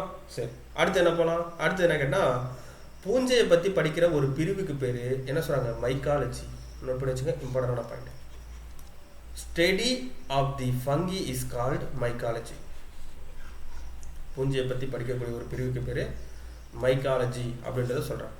ஓகேவா? ஸோ பூஞ்சைகள் எவ்வளோ இருக்குது அப்படின்னு கேட்டால், இந்த உலகத்தில் 70,000 ஸ்பீசியஸ் காணப்படுது. 70,000 வகையான பூஞ்சைகள் காணப்படுது அப்படின்றது நமக்கு இங்கே சொல்லியிருக்காங்க. ஓகேவா? கிளியரா? அடுத்தது பூஞ்சைகளை போகலாம். பூஞ்சைகள் எந்த வகையான பிரிவை சார்ந்தவை அப்படின்னு கேட்டால், தாலோஃபைட்டா அப்படின்னு சொல்லக்கூடிய ஒரு வகையை சார்ந்தவை. நோட் பண்ணி வச்சுங்க. ஸோ தாலோஃபைட்டா அப்படின்னு சொல்லி சொல்கிறாங்க. ஓகேவா? தாலோஃபைட்டா அப்படின்னு சொல்லக்கூடிய ஒரு வகையை சார்ந்தவை. இப்போ பூஞ்சைகள் என்ன வகையை சார்ந்தது? ஃபங்கீஸ் பிலாங்ஸ் டு தாலோஃபைட்டா. ஓகேவா? இதன் உடல் அமைப்பானது வேர், தண்டு, இலை என பிரிக்கப்படுவதில்லை. இப்போ தாவரங்கள் இருக்க மாதிரி வேறு, தண்டு, இலை அப்படின்னு சொல்லி தனித்தனியாக பிரிக்கிறோம்ல, அந்த மாதிரி இதனுடைய பாடியை தனியாக பிரிக்க முடியாது அப்படின்றத சொல்கிறாங்க. அப்போ இதனுடைய பாடி எதனால் ஆக்கப்பட்டது அப்படின்னு கேட்டால் ஹைஃபா அப்படின்னு சொல்லக்கூடிய ஒரு பூஞ்சை இழைகளால் உருவாக்கப்பட்டிருக்கும். ஓகேவா? ஸோ ஃபிலமெண்ட்ஸ், ஒரு ஃபிலமெண்ட் இருக்குது, அந்த filament like structure called hyphae. So first இதனுடைய பாடி ஸ்ட்ரக்சர் எப்படி இருக்குன்னா, ஃபங்கியோட பாடி ஸ்ட்ரக்சர் ஹைஃபே அப்படின்னு சொல்லக்கூடிய ஒரு 5 ஃபிலமெண்ட்ஸ்னால ஆக்கப்பட்டிருக்கும். ஹைஃபே அப்படின்னு சொல்லக்கூடிய ஒரு ஃபிலமெண்ட்னால ஆக்கப்பட்டிருக்கும். இந்த ஹைஃபே எல்லாம் சேர்ந்து உருவாகக்கூடிய கேட்டகரி என்ன சொல்கிறாங்கன்னா மைசீலியம் அப்படின்றத சொல்கிறாங்க. ஓகேவா? மைசீலியம் இதுதான் வந்து டெட்டில் கேட்ட ஒரு கொஸ்டின். ஐஃபாக்கெல்லாம் ஒன்றா சேர்ந்து மைசீலியமாக கன்வெர்ட் ஆகும். அப்படி மைசீலியம் எல்லாம் ஒன்றா சேர்ந்து என்ன பண்ணும்? ஃபங்கி, பூஞ்சையை உருவாக்கும். புரியுதா? ஸோ இதுதான் சிம்பிளான பாயிண்ட். ஓகேவா? இந்த மைசீலியம் எனப்படும் இழைகளை உருவாக்கின பூஞ்சைகள் பலசிலான யூக்கரியோட்டிக் செல் அமைப்பை கொண்டவை. ஓகேவா? அடுத்து பார்க்கலாம். அடுத்து பூஞ்சையினுடைய செல் சுவர். அந்த செல் சுவர் எதனால் ஆனது? கைட்டின் சொல்லக்கூடிய ஒரு வேதிப்பொருளால் உருவாக்கப்பட்டிருக்கும். So cell wall of fungi made of chemical substance is called chitin. ஓகேவா? அது மட்டும் இல்லாமல் பூஞ்சையினுடைய உணவுப் பொருள். ஸோ இதனுடைய உணவு என்னவா இருக்கும் அப்படின்னு கேட்டீங்கன்னா, இங்கே பாருங்களேன், கிளைகோஜனாகவும் எண்ணெயாகவும் சேமிக்கப்படுகின்றன. ஸோ இதுக்கு கிடைக்கக்கூடிய ரிசர்வ் ஃபுட் மெட்டீரியல் ஃபங்கிக்கு என்ன கேட்டால் கிளைகோஜன் அண்ட் ஆயில். சார் கிளைகோஜனா என்ன சார், ஆயில்னா என்ன சார்? நம்ம போக போக பார்த்துக்கலாம். ஸோ இப்போ நீங்கள் லைட்டாக தெரிஞ்சு மட்டும் வச்சுக்கோங்க. ஓகேவா? இவற்றில் ஸ்டார்ச் இருப்பதில்லை. நோட் பண்ணி வச்சுக்க. இதில் ஸ்டார்ச் அப்படின்றது இல்லை அப்படின்றது நமக்கு சொல்லியிருக்காங்க. ஓகேவா? அடுத்து போயிடலாம். இந்த பூஞ்சைகள் அப்படின்றது என்ன கேட்டால் ஹெட்ரோட்ராப்ஸ் தான். எத்தனை வகையான ஹெட்ரோட்ராப்ஸாக காணப்படுது கேட்டால் 3 வகையான ஹெட்ரோட்ராப்ஸ். ஒட்டுண்ணி, மக்குண்ணி அல்லது சாருண்ணி. ஓகேவா? மக்குண்ணி அல்லது சாருண்ணி. அடுத்து இனப்பு உயிரி. ஸோ ஹெட்ரோட்ராப்ஸ்ன்றது 3 டைப்ஸாக காணப்படுது. பேராசிட்டிஸ், சாப்ரோபைட்ஸ் அண்ட் சிம்பயான்ஸ். ஓகேவா? ஸோ அவளை ஒன்று ஒன்றா பார்க்கலாம். ஃபஸ்ட்டு வந்து பேராசிட்டிஸ். ஸோ பேராசிட்டிஸ்னால் ஒட்டுண்ணி. ஸோ பூஞ்சையில் ஒட்டுண்ணியாக இருக்கக்கூடியது எக்ஸாம்பிள் என்ன கேட்டால் ஹாஸ்டேரியா அப்படின்னு சொல்லக்கூடிய ஒரு உறுப்பு. ஓகேவா? ஸோ ஹாஸ்டேரியான்னு சொல்லக்கூடிய உறுப்பு மூலியம் தான் என்ன பண்ணுது? உணவுப் பொருட்களை பெறுது. ஓகேவா? இது வந்து ஸ்ட்ரா மாதிரி. இந்த ஒட்டுண்ணிக்கு எல்லாத்துக்கும் ஹாஸ்டேரியான்னு சொல்லக்கூடிய ஒரு உறிஞ்சு உறுப்பு இருக்கும், ஸ்ட்ரா மாதிரி. ஓகேவா? அப்சார்ப் த ஃபுட்டை அப்சார்ப் பண்ணுறதுக்காக இருக்கக்கூடிய ஒரு ரூட் மாதிரி இருக்கும், ஸ்ட்ரா மாதிரி இருக்கும். ஸோ அதுக்கு பேர் ஹாஸ்டேரியா. ஓகேவா? இது என்ன பண்ணும் அப்படின்னு கேட்டால் ஒட்டுண்ணி இருக்கக்கூடிய முக்கியமான உறுப்பு. ஸோ அந்த ஒட்டுண்ணிகள் என்னென்ன கேட்டால் எக்ஸாம்பிள் கேட்டால் செர்கோஸ்போரா பெர்சினேட்டா. இது செர்கோஸ்போரா பெர்சினேட்டா அப்படின்னு சொல்லக்கூடிய பூஞ்சை என்ன பண்ணு கேட்டால் வேர்க்கடலை. ஸோ வேர்க்கடலைன்னு சொல்லுவோம் பார்த்தீங்களா, கிரவுண்ட்நட்டு. ஸோ ஒரு சில இடத்துல மல்லாட்டன்னு சொல்லுவோம். அந்த செடியில் இந்த பூஞ்சை அஃபெக்ட் ஆகி என்ன பண்ணும்? டிக்கா அப்படின்னு சொல்லக்கூடிய ஒரு நோயை ஏற்படுத்தும். ஓகேவா? அடுத்தது ஒரு சில பூஞ்சைகள் என்ன பண்ணுதுன்னு கேட்டால் பேராசிட்டிஸ் பார்த்தோம். இப்போ சாப்ரோபைட்ஸ் மக்குண்ணியாக காணப்படுது. ஓகேவா? அந்த மக்குண்டி என்ன பண்ணுதுன்னா இறந்து போன அழுகிய பொருட்களின் மீது அவற்றிலிருந்து உணவை பெறுகின்றன. ஸோ என்ன கேட்டால் grow up on death and decaying organic matters get food from them அப்படின்றது சொல்கிறாங்க. ஸோ இந்த சாப்ரோபைட்ஸுக்கு எக்ஸாம்பிள் என்ன கேட்டால் ரைசோபஸ். ஓகேவா? நல்லா பாருங்கள். பேராசிட்டிக் எக்ஸாம்பிள் என்ன சொன்னேன்? சர்கோஸ்போரா பெர்சினேட்டா. சாப்ரோபைட்ஸுக்கு ரைசோபஸ். அடுத்து இனப்புயிர்கள் சிம்பயாட்டிக் அப்படின்றது சொல்லுவாங்க. சிம்பயாட்டிக் அப்படின்றது என்ன கேட்டால் சில பூஞ்சைகள் பாசிகளுடன் சேர்ந்து ஒன்றுக்கொன்று பயன்பெறக்கூடிய வகையில் இனப்புயிரியாக வளர்கின்றன அப்படின்றது சொல்கிறாங்க. ஸோ இதுக்கு எக்ஸாம்பிள் யாரு கேட்டால் லைக்கன்ஸ். இதுக்கு எக்ஸாம்பிள் யார்? லைக்கன்ஸ் அப்படின்றது சொல்கிறாங்க. பூஞ்சை உயர் தாவரங்களில் பூஞ்சை வேர்களுடன் இணைந்து காணப்படும் அப்படின்றது நமக்கு சொல்லியிருக்கோம். ஓகேவா? கிளியரா? சரி, அடுத்து போகலாமா? அடுத்து என்ன கேட்டால் இஜே பட்லர். இவரை பற்றி நம்ம தெரிஞ்சுக்கணும். ஸோ இவர் யாரு கேட்டால் இந்திய பூஞ்சையியலின் தந்தை. ஸோ நோட் பண்ணி வச்சுங்க, ஃபாதர் ஆஃப் இந்தியன் மைக்காலஜி. ஓகேவா? ஃபாதர் ஆஃப் இந்தியன் மைக்காலஜி அப்படின்னு சொல்லி யாருன்னு கேட்பாங்க. யார்? இஜே பட்லர். ஓகேவா? இவர் என்ன பண்ணுறாரு அப்படின்னு கேட்டால் பீகாரில் பூசா அப்படின்னு சொல்லக்கூடிய ஒரு இடம் இருக்குது. அந்த இடத்துல இம்பீரியர் வேளாண் ஆராய்ச்சி நிறுவனம் அப்படின்னு சொல்லக்கூடியதை அமைக்கிறார். So imperial agriculture research institute அப்படின்னு சொல்லக்கூடிய ஒரு இன்ஸ்டியூட்டை பூசா அப்படின்ற இடம் பீகாரில் இருக்குது, அந்த இடத்துல ஆரம்பிக்கிறார். ஓகேவா? ஸோ இதுதான் என்ன பண்ணுதுன்னு கேட்டால், பின்னாடி இந்த பூசா இடத்துல ஆரம்பித்த இந்த இம்பீரியல் அக்ரிகல்ச்சர் ரிசர்ச் இன்ஸ்டியூட் தான் பின்னால் என்னவா மாறுதுன்னு கேட்டால் IARI மாறுது. சார் IARIனா என்ன சார் அப்படின்னு கேட்டிங்கன்னா, இந்தியன் அக்ரிகல்ச்சர் ரிசர்ச் இன்ஸ்டியூட்டாக மாறுது. ஓகேவா? இவர் ஆரம்பித்த அந்த இம்பீரியல் தான் இப்போ இந்திய வேளாண் ஆராய்ச்சி மையமாக மாறுது அப்படின்றத சொல்கிறாங்க. ஓகேவா? சரி, அதுக்கப்புறம் என்ன கேட்டிங்கன்னா, இவர் 1918 என்ன பண்ணுறாரு, தாவர நோய்களை தொகுத்து பூஞ்சை மற்றும் தாவர நோய்கள் அப்படின்னு சொல்லக்கூடிய ஒரு புத்தகத்தை வெளியிடுறார். நோட் பண்ணி வச்சுங்க, funky and disease in plants. ஓகேவா? எப்போ விடுறாரு? 1918. யார்? E.J. பட்லர். ஸோ இதெல்லாம் பண்ணதுனால தான் இவர் என்ன சொல்கிறாங்க, ஃபாதர் ஆஃப் இந்தியன் மைக்காலஜி அப்படின்னு சொல்லி அழைக்கப்படுறாரு. ஓகேவா? அடுத்து போயிடலாமா? ஸோ அடுத்து என்ன கேட்டிங்கன்னா ஈஸ்ட். ஓகேவா? ஸோ அடுத்து ஃபங்கியில் இருக்கக்கூடிய ஒரு cell unicellular fungi. So unicellular fungi அப்படின்னு சொல்லுவாங்க. ஒரு செல் பூஞ்சை. ஒரு செல் பூஞ்சை அப்படின்றது என்ன கேட்டால், வளிமண்டலத்தில் தன்னிச்சையாக காணப்படுகிறது அப்படின்றத சொல்கிறாங்க. அப்போ ஒரே ஒரு செல்லை வச்சுக்கிட்டு ஃப்ரீயாக சுற்றிட்டு இருக்காருப்பா, ஃப்ரீலி இன் அட்மாஸ்பியர் அப்படின்றத சொல்கிறாங்க. இந்த ஈஸ்டில் வந்து சர்க்கரை உள்ள அனைத்து ஊடகங்களையும் வளர்கிறது. ஸோ என்ன சொல்கிறாங்க, yeast grow in all kind of media containing sugar. அப்போ சுகர் எங்கெங்கெல்லாம் இருக்கோ அந்த இடத்துல நல்லா வளருது அப்படின்றத சொல்லியிருப்பாங்க. இது என்ன ஷேப்பில் சார் இருக்கும் அப்படின்னு கேட்பாங்க. ஈஸ்ட் என்ன ஷேப்பில் இருக்கும்? எக் ஷேப்பில் இருக்கும், இல்லை ஓவாய்டு ஷேப். ஓகேவா? ஓவாய்டு ஷேப், வாய்ட் ஷேப்புன்னு சொல்லுவாங்க. வாய்ட் ஷேப்னா ஒரு வட்ட வடிவம். ஓகேவா? ஸோ இதுக்கு என்ன இருக்குன்னு கேட்டால், செல் வால் அண்ட் நியூக்ளியஸ் அப்படின்றது ப்ரெசென்ட் ஆகிருக்கு. செல் சுவர் மற்றும் உட்கரு அப்படின்றது இதில் இருக்குது அப்படின்றத சொல்கிறாங்க. ஓகேவா? ஸோ இதில் என்ன இருக்குன்னு கேட்டிங்கன்னா, மேக்ஸிமம் வேக்யூல்ஸ் அப்படின்றது போன கிளாஸில் நான் சொல்லியிருக்கேன், நுண்குமிழ்கள் சொல்லியிருப்போம். ஓகேவா? அது இல்லாமல் செல் ஆர்கனல்ஸ் அப்படின்றதும் இதில் காணப்படுது. ஓகேவா? அதுக்கப்புறம் கிளைக்கோஜன் இருக்குது, சின்ன சின்னதாக ஆயில் கிளப்ஸஸ், அதை எண்ணெய் துளிகள் இருக்குது அப்படின்றத நம்ம பார்க்குறோம். ஓகேவா? சரி, அடுத்தது இதில் ஒரு நொதி காணப்படுதுப்பா, ஒரு என்சைம்ஸ். ஸோ என்ன என்சைம்ஸ் அப்படின்னு கேட்டால், சைமோஸ் அப்படின்னு சொல்லக்கூடிய ஒரு என்சைம் காணப்படுது. சைமஸ் அப்படின்னு சொல்லக்கூடிய என்சைம் காணப்படுது. இதுதான் என்ன பண்ணுதுன்னு கேட்டால், நொதித்தல் வினையில் ஈடுபடுது, ஃபெர்மெண்டேஷன் ப்ராசஸ். ஓகேவா? அந்த ஃபெர்மெண்டேஷன் ப்ராசஸ் அப்படின்றது ஈஸ்டில் மட்டும்தான் நடக்கும். ஸோ நொதித்தல் அப்படின்றது இந்த என்சைமால தான் நடக்குது அப்படின்றத சொல்கிறாங்க. இது என்ன பண்ணுது, காற்றிலா சூழலில் சுவாசிக்கின்றன அப்படின்றது சொல்கிறாங்க. இதனுடைய ரீப்ரொடக்ஷன் பார்த்தோன்னா மொட்டு விடுதல்னா அரும்புதல்னு சொல்லலாம். ஓகேவா? பர்டிங் சிஸ்டம் சொல்லுவாங்க. இப்போ பூ என்ன பண்ணுவோம், இப்படி பூத்து இப்படி வெளியில் வரும் பார்த்தீங்களா, ஒரு மொட்டு மாதிரி இருந்து வெளியில் வரும் பார்த்தீங்கன்னா, அதே மாதிரி இந்த ஈஸ்ட்லேருந்து இன்னொரு ஈஸ்ட் எப்படி உருவாகும்னு கேட்டால், இந்த மாதிரி அரும்பு மாதிரி வளர ஆரம்பிக்கும்.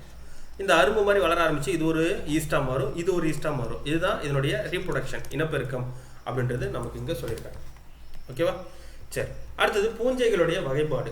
ஸோ பூஞ்சைகள் அப்படின்றது எப்படி வகைப்படுத்தியிருக்காங்க அப்படின்னு கேட்டால், பூஞ்சைகளை 2 வகையாக படுத்திருக்காங்க. மிக்சோமைசிட்ஸ், யூமைசிட்ஸ் அப்படின்றது பிரிச்சிருக்காங்க. இதில் யூமைசிட்ஸ் அப்படின்றது நமக்கு 4 வகையாக பிரிச்சிருக்காங்க. ஒன்று பைக்கோமைசிட்ஸ், ஆஸ்கோமைசிட், பசிடியோமைசிட்ஸ், டியூட்ரோமைசிட்ஸ் அப்படின்றத பிரிச்சிருக்காங்க. பைக்கோமைசிட்ஸ், ஆஸ்கோமைசிட்ஸ், பெசிடியோமைசிட்ஸ், டியூட்ரோமைசிட்ஸ் அப்படின்னு சொல்லி நமக்கு 4 டைப்பாக பிரிச்சிருக்காங்க. ஸோ இது லைட்டாக தெரிஞ்சுக்கிட்டால் போதும், நம்ம படிக்கணும்னு அவசியம் இல்லை. ஓகேவா? சரி, அடுத்தது இந்த பூஞ்சைகளுடைய எக்கனாமிக் இம்பார்ட்டன்ஸ் என்னென்ன அப்படின்றத பார்க்கலாம். பூஞ்சைகளுடைய பொருளாதார முக்கியத்துவம், இந்த பூஞ்சைகளை நம்ம எக்கனாமிக்கலாக நம்ம எப்படி யூஸ் பண்ணுறோம் அப்படின்றத பார்க்கலாம். ஃபஸ்ட் என்ன கேட்டிங்கன்னா, நம்ம வந்து என்ன யூஸ் பண்ணுறோம், நுண்ணுயிரி கொல்லி. ஸோ ஆன்டிபயோட்டிக்காக ஃபஸ்ட்டு நம்ம யூஸ் பண்ணுறோம். ஸோ அப்போ ஃபஸ்ட்டு ஆன்டிபயோட்டிக்காக யூஸ் பண்ணுறது என்ன கேட்டால், ஃபஸ்ட்டு பெனிசிலின். ஆன்டிபயோட்டிக்னா என்ன சார், நம்ம உடம்புல ஏன்னா நோய் வந்துடும், அந்த நோயை எதிர்த்து போராடுறதுக்காக ஒரு சில மருந்து பொருளை எடுத்துக்கிறோம். அந்த மருந்து பொருளுக்கு பேர் தான் நுண்ணுயிரி கொல்லி, ஆன்டிபயோட்டிக் அப்படின்றத சொல்கிறாங்க. அதில் இந்த பெனிசிலின் அப்படின்னு சொல்லக்கூடியது என்ன கேட்டால், அது ஒரு பூஞ்சை. எந்த பூஞ்சைன்னு கேட்டால், பெனிசிலியம் நொட்டேட்டம் அப்படின்னு சொல்லக்கூடிய ஒரு தாவரத்துலேருந்து பெறக்கூடியது தான் இந்த பூஞ்சை. ஓகேவா? பெனிசிலியம் நொட்டேட்டம் அப்படின்னு சொல்லக்கூடிய அந்த பூஞ்சையிலேருந்து தான் பெனிசிலின் அப்படின்றது நமக்கு கிடைக்குது. அது மட்டும் இல்லாமல் செபலோஸ்போரின் அப்படின்னு சொல்லக்கூடிய நுண்ணுயிரி, இது 2மே என்ன கேட்டால் ஃபங்கி தான். இந்த 2 ஃபங்கியிலேருந்து என்ன பண்ணுறாங்க, நமக்கு ஆன்டிபயோட்டிக், நோய் எதிர்ப்பு மருந்துன்றது தயாரிக்கிறாங்க. சரி, இந்த ஆன்டிபயோட்டிக் யார் சார் கண்டுபிடிச்சது அப்படின்னு கேட்டால் அலெக்சாண்டர் ஃப்ளமிங். எப்போ கண்டுபிடிச்சாரு? 1928. மறந்துடக்கூடாது, நோட் பண்ணி வச்சுங்க. அலெக்சாண்டர் ஃப்ளமிங் என்ன பண்ணுறாரு, நமக்கு 1928 இந்த இந்த பூஞ்சையை நமக்கு அறிமுகப்படுத்துகிறார். ஓகேவா? ஸோ இது எப்போ நமக்கு வந்து ஆன்டிபயோட்டிக்காக யூஸ் பண்ணது அப்படின்னு கேட்டால் வேர்ல்டு வார் 2 2ஆம் உலகப் போர் அப்போ என்ன பண்ணதுன்னு கேட்டால் நிறையா வீரர்கள் வந்து போரில் வந்து காயமடைஞ்சு கீழே விழுறாங்க. அப்போ போரில் காயமடைஞ்சு கீழே விழும்பொழுது அவங்க உடம்புல காயம் அதிகமாக ஏற்பட்டு நிறைய பூஞ்சை, நிறைய பாக்டீரியா இதெல்லாம் அஃபெக்ட் ஆகி அவங்க உடல்நிலை ரொம்ப வீக்காகி போர்லேருந்து நிறைய பேர் இறக்குறாங்க. அதனால அந்த வீரர்களுடைய உயிரை காப்பாற்றுறதுக்காக என்ன பண்ணுறாங்க கேட்டால் இந்த பெனிசிலினை மஞ்சள் கலரில் ஒரு பொடியாக எல்லோ கலர் பவுடராக தயாரித்து என்ன பண்ணுறாங்க, அவங்க எல்லாருக்கும் கொடுக்குறாங்க. அப்படி கொடுக்கும் பொழுது அவங்களுடைய உடம்புல நோய் எதிர்ப்பு சக்தி அதிகரித்து, அதாவது அவங்களுடைய நோய் எதிர்ப்பு சக்தி அதிகரித்து அவங்க என்ன பண்ணுறாங்கன்னா இன்னும் நல்லா போராட ஆரம்பிக்கிறாங்க. ஸோ அப்போ வேர்ல்டு வார் 2 அப்போ கண்டுபிடிச்ச இந்த பெனிசிலின் தான் இப்போ வரைக்கும் நம்ம என்ன பண்ணுறோம், நம்ம நிறைய விஷயத்துக்கு பயன்படுத்திட்டு இருக்கோம். ஓகேவா? ஸோ இதுக்காக என்ன பண்ணுறாங்க கேட்டால் அலெக்சாண்டர் ஃப்ளமிங்க்கு, அதுக்கப்புறம் Ernest Boris, sir Holland Walter, அவங்க 3 பேருக்கு என்ன பண்ணுறாங்கன்னா 1945 நோபல் பரிசு கொடுக்குறாங்க. ஸோ கண்டுபிடிச்சது 1928 கண்டுபிடிச்சாலும் 45 நோபல் பிரைஸ் அப்படின்றது இவங்களுக்கு தராங்க. ஓகேவா? சரி, ஃபர்ஸ்ட் என்ன பண்ணுறோம், ஆன்டிபயோட்டிக்காக நம்ம யூஸ் பண்ணுறோம். ரெண்டாவது என்ன கேட்டால் நம்ம ஃபுட்டாக யூஸ் பண்ணக்கூடிய என்னது பூஞ்சைகள். ஸோ ஃபுட்டாக என்னென்ன பூஞ்சைகள்லாம் யூஸ் பண்ணுறோம் அப்படின்னு கேட்டால், ஸோ காளான்ஸ், மஷ்ரூம்ஸ். இந்த மஷ்ரூம்ன்றது என்ன சொல்கிறாங்க, அதுவும் ஒரு ஃபங்கி தான். அதில் என்ன இருக்குது, அதிக அளவு ப்ரோட்டீன்ஸ், அதிக அளவு புரதத்தை வச்சிருக்கிறதுனால நாம் அது ஃபுட்டாக யூஸ் பண்ணுறோம். என்ன காளான்ஸாக யூஸ் பண்ணுறோம் அப்படின்னு கேட்டால் பட்டான் காளான்ஸ். பட்டன் காளான்ஸ் அப்படின்றது என்ன கேட்டால் பொத்தான் காளான்னு சொல்லுவாங்க. அதுக்கு பேர் என்ன சார் அப்படிங்கன்னா அகாரிகஸ். ஸோ அந்த அகாரிகஸ் சொல்லக்கூடிய மஷ்ரூம்ஸை தான் நம்ம என்ன பண்ணுறோம், உணவாக பயன்படுத்திட்டு இருக்கோம். அடுத்தது விட்டமின்ஸ். ஸோ விட்டமின்ஸ் அப்படின்னு பார்க்கும்போது ஆஸ்பியா கோஸ்பி, எரிமோதீசியம் ஆஸ்பி. ஸோ இந்த 2 ஃபங்கி என்ன பண்ணுறோம் கேட்டால் விட்டமின் B2 நம்ம யூஸ் பண்ணிட்டு இருக்கோம். ஓகேவா? அடுத்து மதுபானம், ஸோ ஆல்கஹால். ஸோ ஈஸ்ட்னு சொல்லக்கூடிய சில பூஞ்சையில் இன்வர்டேஸ் அண்ட் சைமேஸ் போன்ற நொதிகள் அப்படின்றது காணப்படுது. இது என்ன பண்ணுறது கேட்டால் சர்க்கரையை என்ன பண்ணுது, எத்தனாலாக மாற்றுது. ஸோ அந்த எத்தனால் தான் நம்ம என்ன பண்ணுறோம், ஆல்கஹாலாக பயன்படுத்திட்டு இருக்கோம். ஓகேவா? சரி. ஸோ அதுக்கப்புறம் என்ன கேட்டால் பூஞ்சையால் ஏற்படக்கூடிய தீமைகள் என்னென்ன, ஸோ ஹார்ம்ஃபுல் எஃபெக்ட்ஸ் என்னென்ன அப்படின்றத பார்க்குறோம். இப்போ நம்ம வந்து எக்கனாமிக் இம்பார்ட்டன்ஸ் பார்த்தோம், அதனால் ஏற்படக்கூடிய நன்மைகள் பார்த்தோம். இப்போ தீமைகள் என்னென்ன அப்படின்றத பார்க்குறோம். சில பூஞ்சைகள் என்ன பண்ணால் தாவரங்களையும் விலங்குகளையும் நோய்களை ஏற்படுத்துது. ஸோ தாவரங்களை ஏற்படுத்தக்கூடிய நோய்கள் என்னென்னு கேட்டால், ஸோ பருத்தி வாடல் நோய், வில்ட் டிசீஸ் இன் காட்டனில் பருத்தி வாடல் நோய். இதை ஏற்படுத்தக்கூடிய பூஞ்சை யாருன்னு கேட்டால் பியூசேரியம் ஆக்சிஃபோரம் அப்படின்னு சொல்லக்கூடிய ஒரு பூஞ்சை தான் இந்த பருத்தி வாடல் நோயை ஏற்படுத்துது. அடுத்து வேர்க்கடலின் டிக்கா நோய், செர்கோஸ்போரா பெர்சினேட்டா அப்படின்னு சொல்லக்கூடிய ஒரு ஃபங்கி தான் என்ன பண்ணுது, ஸோ டிக்கா டிசீஸ் இன் கிரவுண்ட்நட்ஸ். அடுத்தது கொலிடோ ட்ரைக்கம் பல்கேட்டம் அப்படின்னு சொல்கிறாங்க. கொலிடோ ட்ரைக்கம் பல்கேட்டம் அப்படின்னு சொல்கிறது கரும்புல சிவப்பு அழுகல் நோயை ஏற்படுத்தும், red rot in sugarcane அப்படின்றது சொல்கிறாங்க. அடுத்தது பைக்குலேரியா ஒரெஸா. ஸோ இது என்ன சொல்கிறாங்கன்னா நெல்லின் ஃப்ளாஸ்ட் நோயை ஏற்படுத்தக்கூடியது. ஓகேவா? அடுத்தது அல்புகோ கேண்டிலா. இது என்ன பண்ணுறதுன்னா முள்ளங்கி. ஸோ ரேடிஷில் இது ஒயிட் ரஸ்ட் அப்படின்னு சொல்லக்கூடிய வெண்துரு நோயை ஏற்படுத்தக்கூடியது அப்படின்றது சொல்லியிருப்பாங்க. அடுத்து என்ன கேட்டால் ஒரு சின்னதாக ஒரு இன்ஃபர்மேஷன் பிட்ஸை பார்த்தலாம். ஸோ என்ன சொல்கிறாங்க அப்படின்னு கேட்டால் ஆர்ஹெச் விட்டேக்கர் என்ன பண்ணுறாரு, 5 கிங்டம் தெரியல, இதில் 3வது கிங்டம் என்ன வச்சுருக்காரு, ஃபங்கியை வச்சுருக்காரு. ஸோ இதில் பச்சையமோ ஸ்டார்ச்சோ கிடையாது. ஸோ இதை மட்டும் நோட் பண்ணிச்சிங்க. ஓகேவா? அடுத்தது மனிதர்களில் என்னென்ன நோய்கள்லாம் ஏற்படுத்துது இந்த பூஞ்சைகள் அப்படின்றத பார்க்கலாம். அடுத்தது வந்து என்ன கேட்டால் ஃபஸ்ட்டு ட்ரைகோபைட்டான். ஸோ ட்ரைகோபைட்டான் அப்படின்றது என்ன கேட்டால் உருளைப்புழுக்கள் ஏற்படக்கூடிய நோய். ஸோ இந்த உருளைப்புழுக்கள்ன்றது பூஞ்சைகள் தான். ஓகேவா? உருளைப்புழு நோயின்னு சொல்லுவாங்க. நம்ம உடம்புல வட்டமாக தடிப்பாக வரும் பார்த்தீங்களா, அதுக்கு காரணமான பூஞ்சை என்ன கேட்டால் ட்ரைகோபைட்டான். ஓகேவா? அதே மாதிரி தலைகளை டேண்ட்ரஃப் பொடுகு ஏற்படுது பார்த்தீங்களா, அந்த டேண்ட்ரஃபுக்கு காரணமான ஒரு பூஞ்சை என்ன கேட்டால் மைக்கோஸ்போரம் பர்பர். ஓகேவா? அதுக்கப்புறம் கால் பாதத்தில் ஏற்படும் ஒரு தடிப்பான ஒரு நோய் ஏற்படும், அத்லெட்டிக் ஃபுட்டுன்னு சொல்லுவாங்க. அதுக்கான காரணமான பாக்டீரியா பூஞ்சை என்னன்னு கேட்டால் டினியா பெஸ்டிஸ். ஓகேவா? அடுத்து பார்க்கலாம். அடுத்து வந்து ஒரு டியூனோ கண்டென்ட் என்னன்னு கேட்டால் பெனிசிலின் மருந்துகளின் அரசி என்று கூறப்படுகிறது. ஸோ பெனிசிலின்ன்றது என்ன சொல்கிறாங்கன்னா கியூன் ஆஃப் மெடிசின் அப்படின்றது சொல்கிறாங்க. இதை யார் கண்டுபிடிச்சாங்கன்னா சர் அலெக்சாண்டர் ஃப்ளமிங் 1928 கண்டுபிடிச்சார். இப்போ தான் நம்ம பார்த்தோம். ஸோ குயின் ஆஃப் மெடிசின் அப்படின்ட்டு மட்டும் நோட் பண்ணால் போதும். அடுத்தது கிளாவிசெப்ஸ் பர்பூரியா அப்படின்னு சொல்லக்கூடிய ஒரு பூஞ்சை என்ன கேட்டினா மாயத்தோற்ற பூஞ்சை அப்படின்றது சொல்கிறாங்க. ஆசிலினோ ஜெனிக் ஃபங்கி அப்படின்றது சொல்கிறாங்க. ஆசிலினோ ஜெனிக் ஃபங்கின்னு சொல்கிறாங்க. இது என்ன பண்ணுதுன்னு கேட்டால் நம்ம அப்படியே கனவு உலகத்தில் இருக்கிற மாதிரியே தோணிகிட்டே இருக்கும். ஏதோ ஒரு கனவுல இருக்கிற மாதிரியே ஃபீல் ஆகிட்டே இருக்கும். ஓகேவா? So greatest damage of frustrate young giving unreal extraordinary lights and hovering sensation அப்படின்றது சொல்கிறாங்க. ஓகேவா? ஸோ எப்போ பார்த்தாலும் ஒரு மாதிரி என்னடா கனவுல மறந்துட்டு இருக்குன்னு கேட்பாங்க பார்த்தீங்களா, அதுக்கும் ஒரு காரணமான ஒரு பூஞ்சை தான். அந்த பூஞ்சை பேர் கிளாவிசெப்ஸ் பர்பூரியா அப்படின்றது சொல்கிறாங்க. அடுத்தது ஆஸ்பர்ஜில்லஸ். ஸோ ஆஸ்பர்ஜில்லஸ் அப்படின்னு சொல்லக்கூடிய பூஞ்சை என்ன பண்ணுதுங்கன்னா குழந்தைகளிடம் ஒவ்வாமை நோயை ஏற்படுத்தக்கூடியது. ஸோ சில்ட்ரன்ஸுக்கு அலர்ஜியை ஏற்படுத்தக்கூடியது யாருன்னு கேட்டால் ஆஸ்பர்ஜில்லஸ். ஓகேவா? அதுக்கப்புறம் கிளாஸ்டோஸ்போரியம் அப்படின்றது என்ன கேட்டால் அந்த அலர்ஜியை எதிர்த்து போராடக்கூடியது. ஓகேவா? குழந்தைகளுக்கு ஒவ்வாமையை ஏற்படுத்தக்கூடியது ஆஸ்பர்ஜில்லஸ், அந்த ஒவ்வாமைக்கு மருந்தாக பயன்படக்கூடியது கிளாஸ்டோஸ்போரியம். இது ரெண்டுமே நமக்கு ஃபங்கி தான். ஓகேவா? ஸோ இது வரைக்கும் நம்ம என்ன பார்த்துருக்கோம் அப்படின்னு கேட்டிங்கன்னா, ஸோ இது வரைக்கும் நம்ம பார்த்த விஷயங்கள் நிறைய விஷயங்களை பார்த்துருக்கோம். ஸோ அதில் நம்ம வந்து இந்த 5 கிங்டம் தெரியல மோனிரா புரோட்டிஸ்டா ஃபங்கின்றது இது வரைக்கும் பார்த்துருக்கோம். ஃபங்கின்றது பார்த்துருக்கோம். அடுத்து பிளான்ட்டு, அதுக்கப்புறம் அனிமல். ஸோ இது ரெண்டுத்தையும் நம்ம அடுத்தடுத்த கிளாஸில் பார்க்கலாம். ஏன்னா அது ரெண்டுமே பெரிய டாபிக்.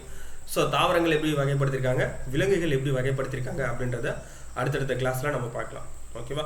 இதுக்கான பிடிஎஃபை நம்மளுடைய டெலிகிராம் சேனலில் கொடுக்குறேன். ஸோ நம்மளோட Telegram channel study with Vijay official அப்படின்னு சர்ச் பண்ணினா உங்களுக்கு வரும். அதில் நீங்கள் எடுத்துக்கலாம்.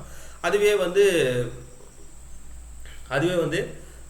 நம்மளுடைய இந்த கிளாஸஸில் ஜாயின் பண்ணியிருக்கோங்க. ஸோ அந்த கிளாஸஸுக்கான மெட்டீரியலும் நம்ம சார்ட்ட கொடுத்துரும், அது நீங்கள் எடுத்துக்கலாம். ஓகேவா? ஸோ அடுத்து பார்க்கக்கூடியது என்ன கேட்டால் தாவரங்கள், அதுக்கப்புறம் விலங்குகள் அப்படின்னு சொல்லக்கூடிய 2 வகையில் பார்க்கலாம். ஸோ தாவரங்களை நம்ம டீட்டெயிலாக நடத்த போகிறோம். அடுத்து விலங்குலகம் அப்படின்றதையும் நம்ம டீட்டெயிலாக நடத்த போகிறோம். ஓகேவா? ஸோ மீண்டும் இதே மாதிரி அடுத்த வகுப்பில் பார்க்குறேன். அனைவருக்கும் நன்றி. ஓகேவா? ஸோ வேறு எதனா சந்தேகங்கள் இருந்தாலும் நீங்கள் கேட்கலாம். ஓகேவா?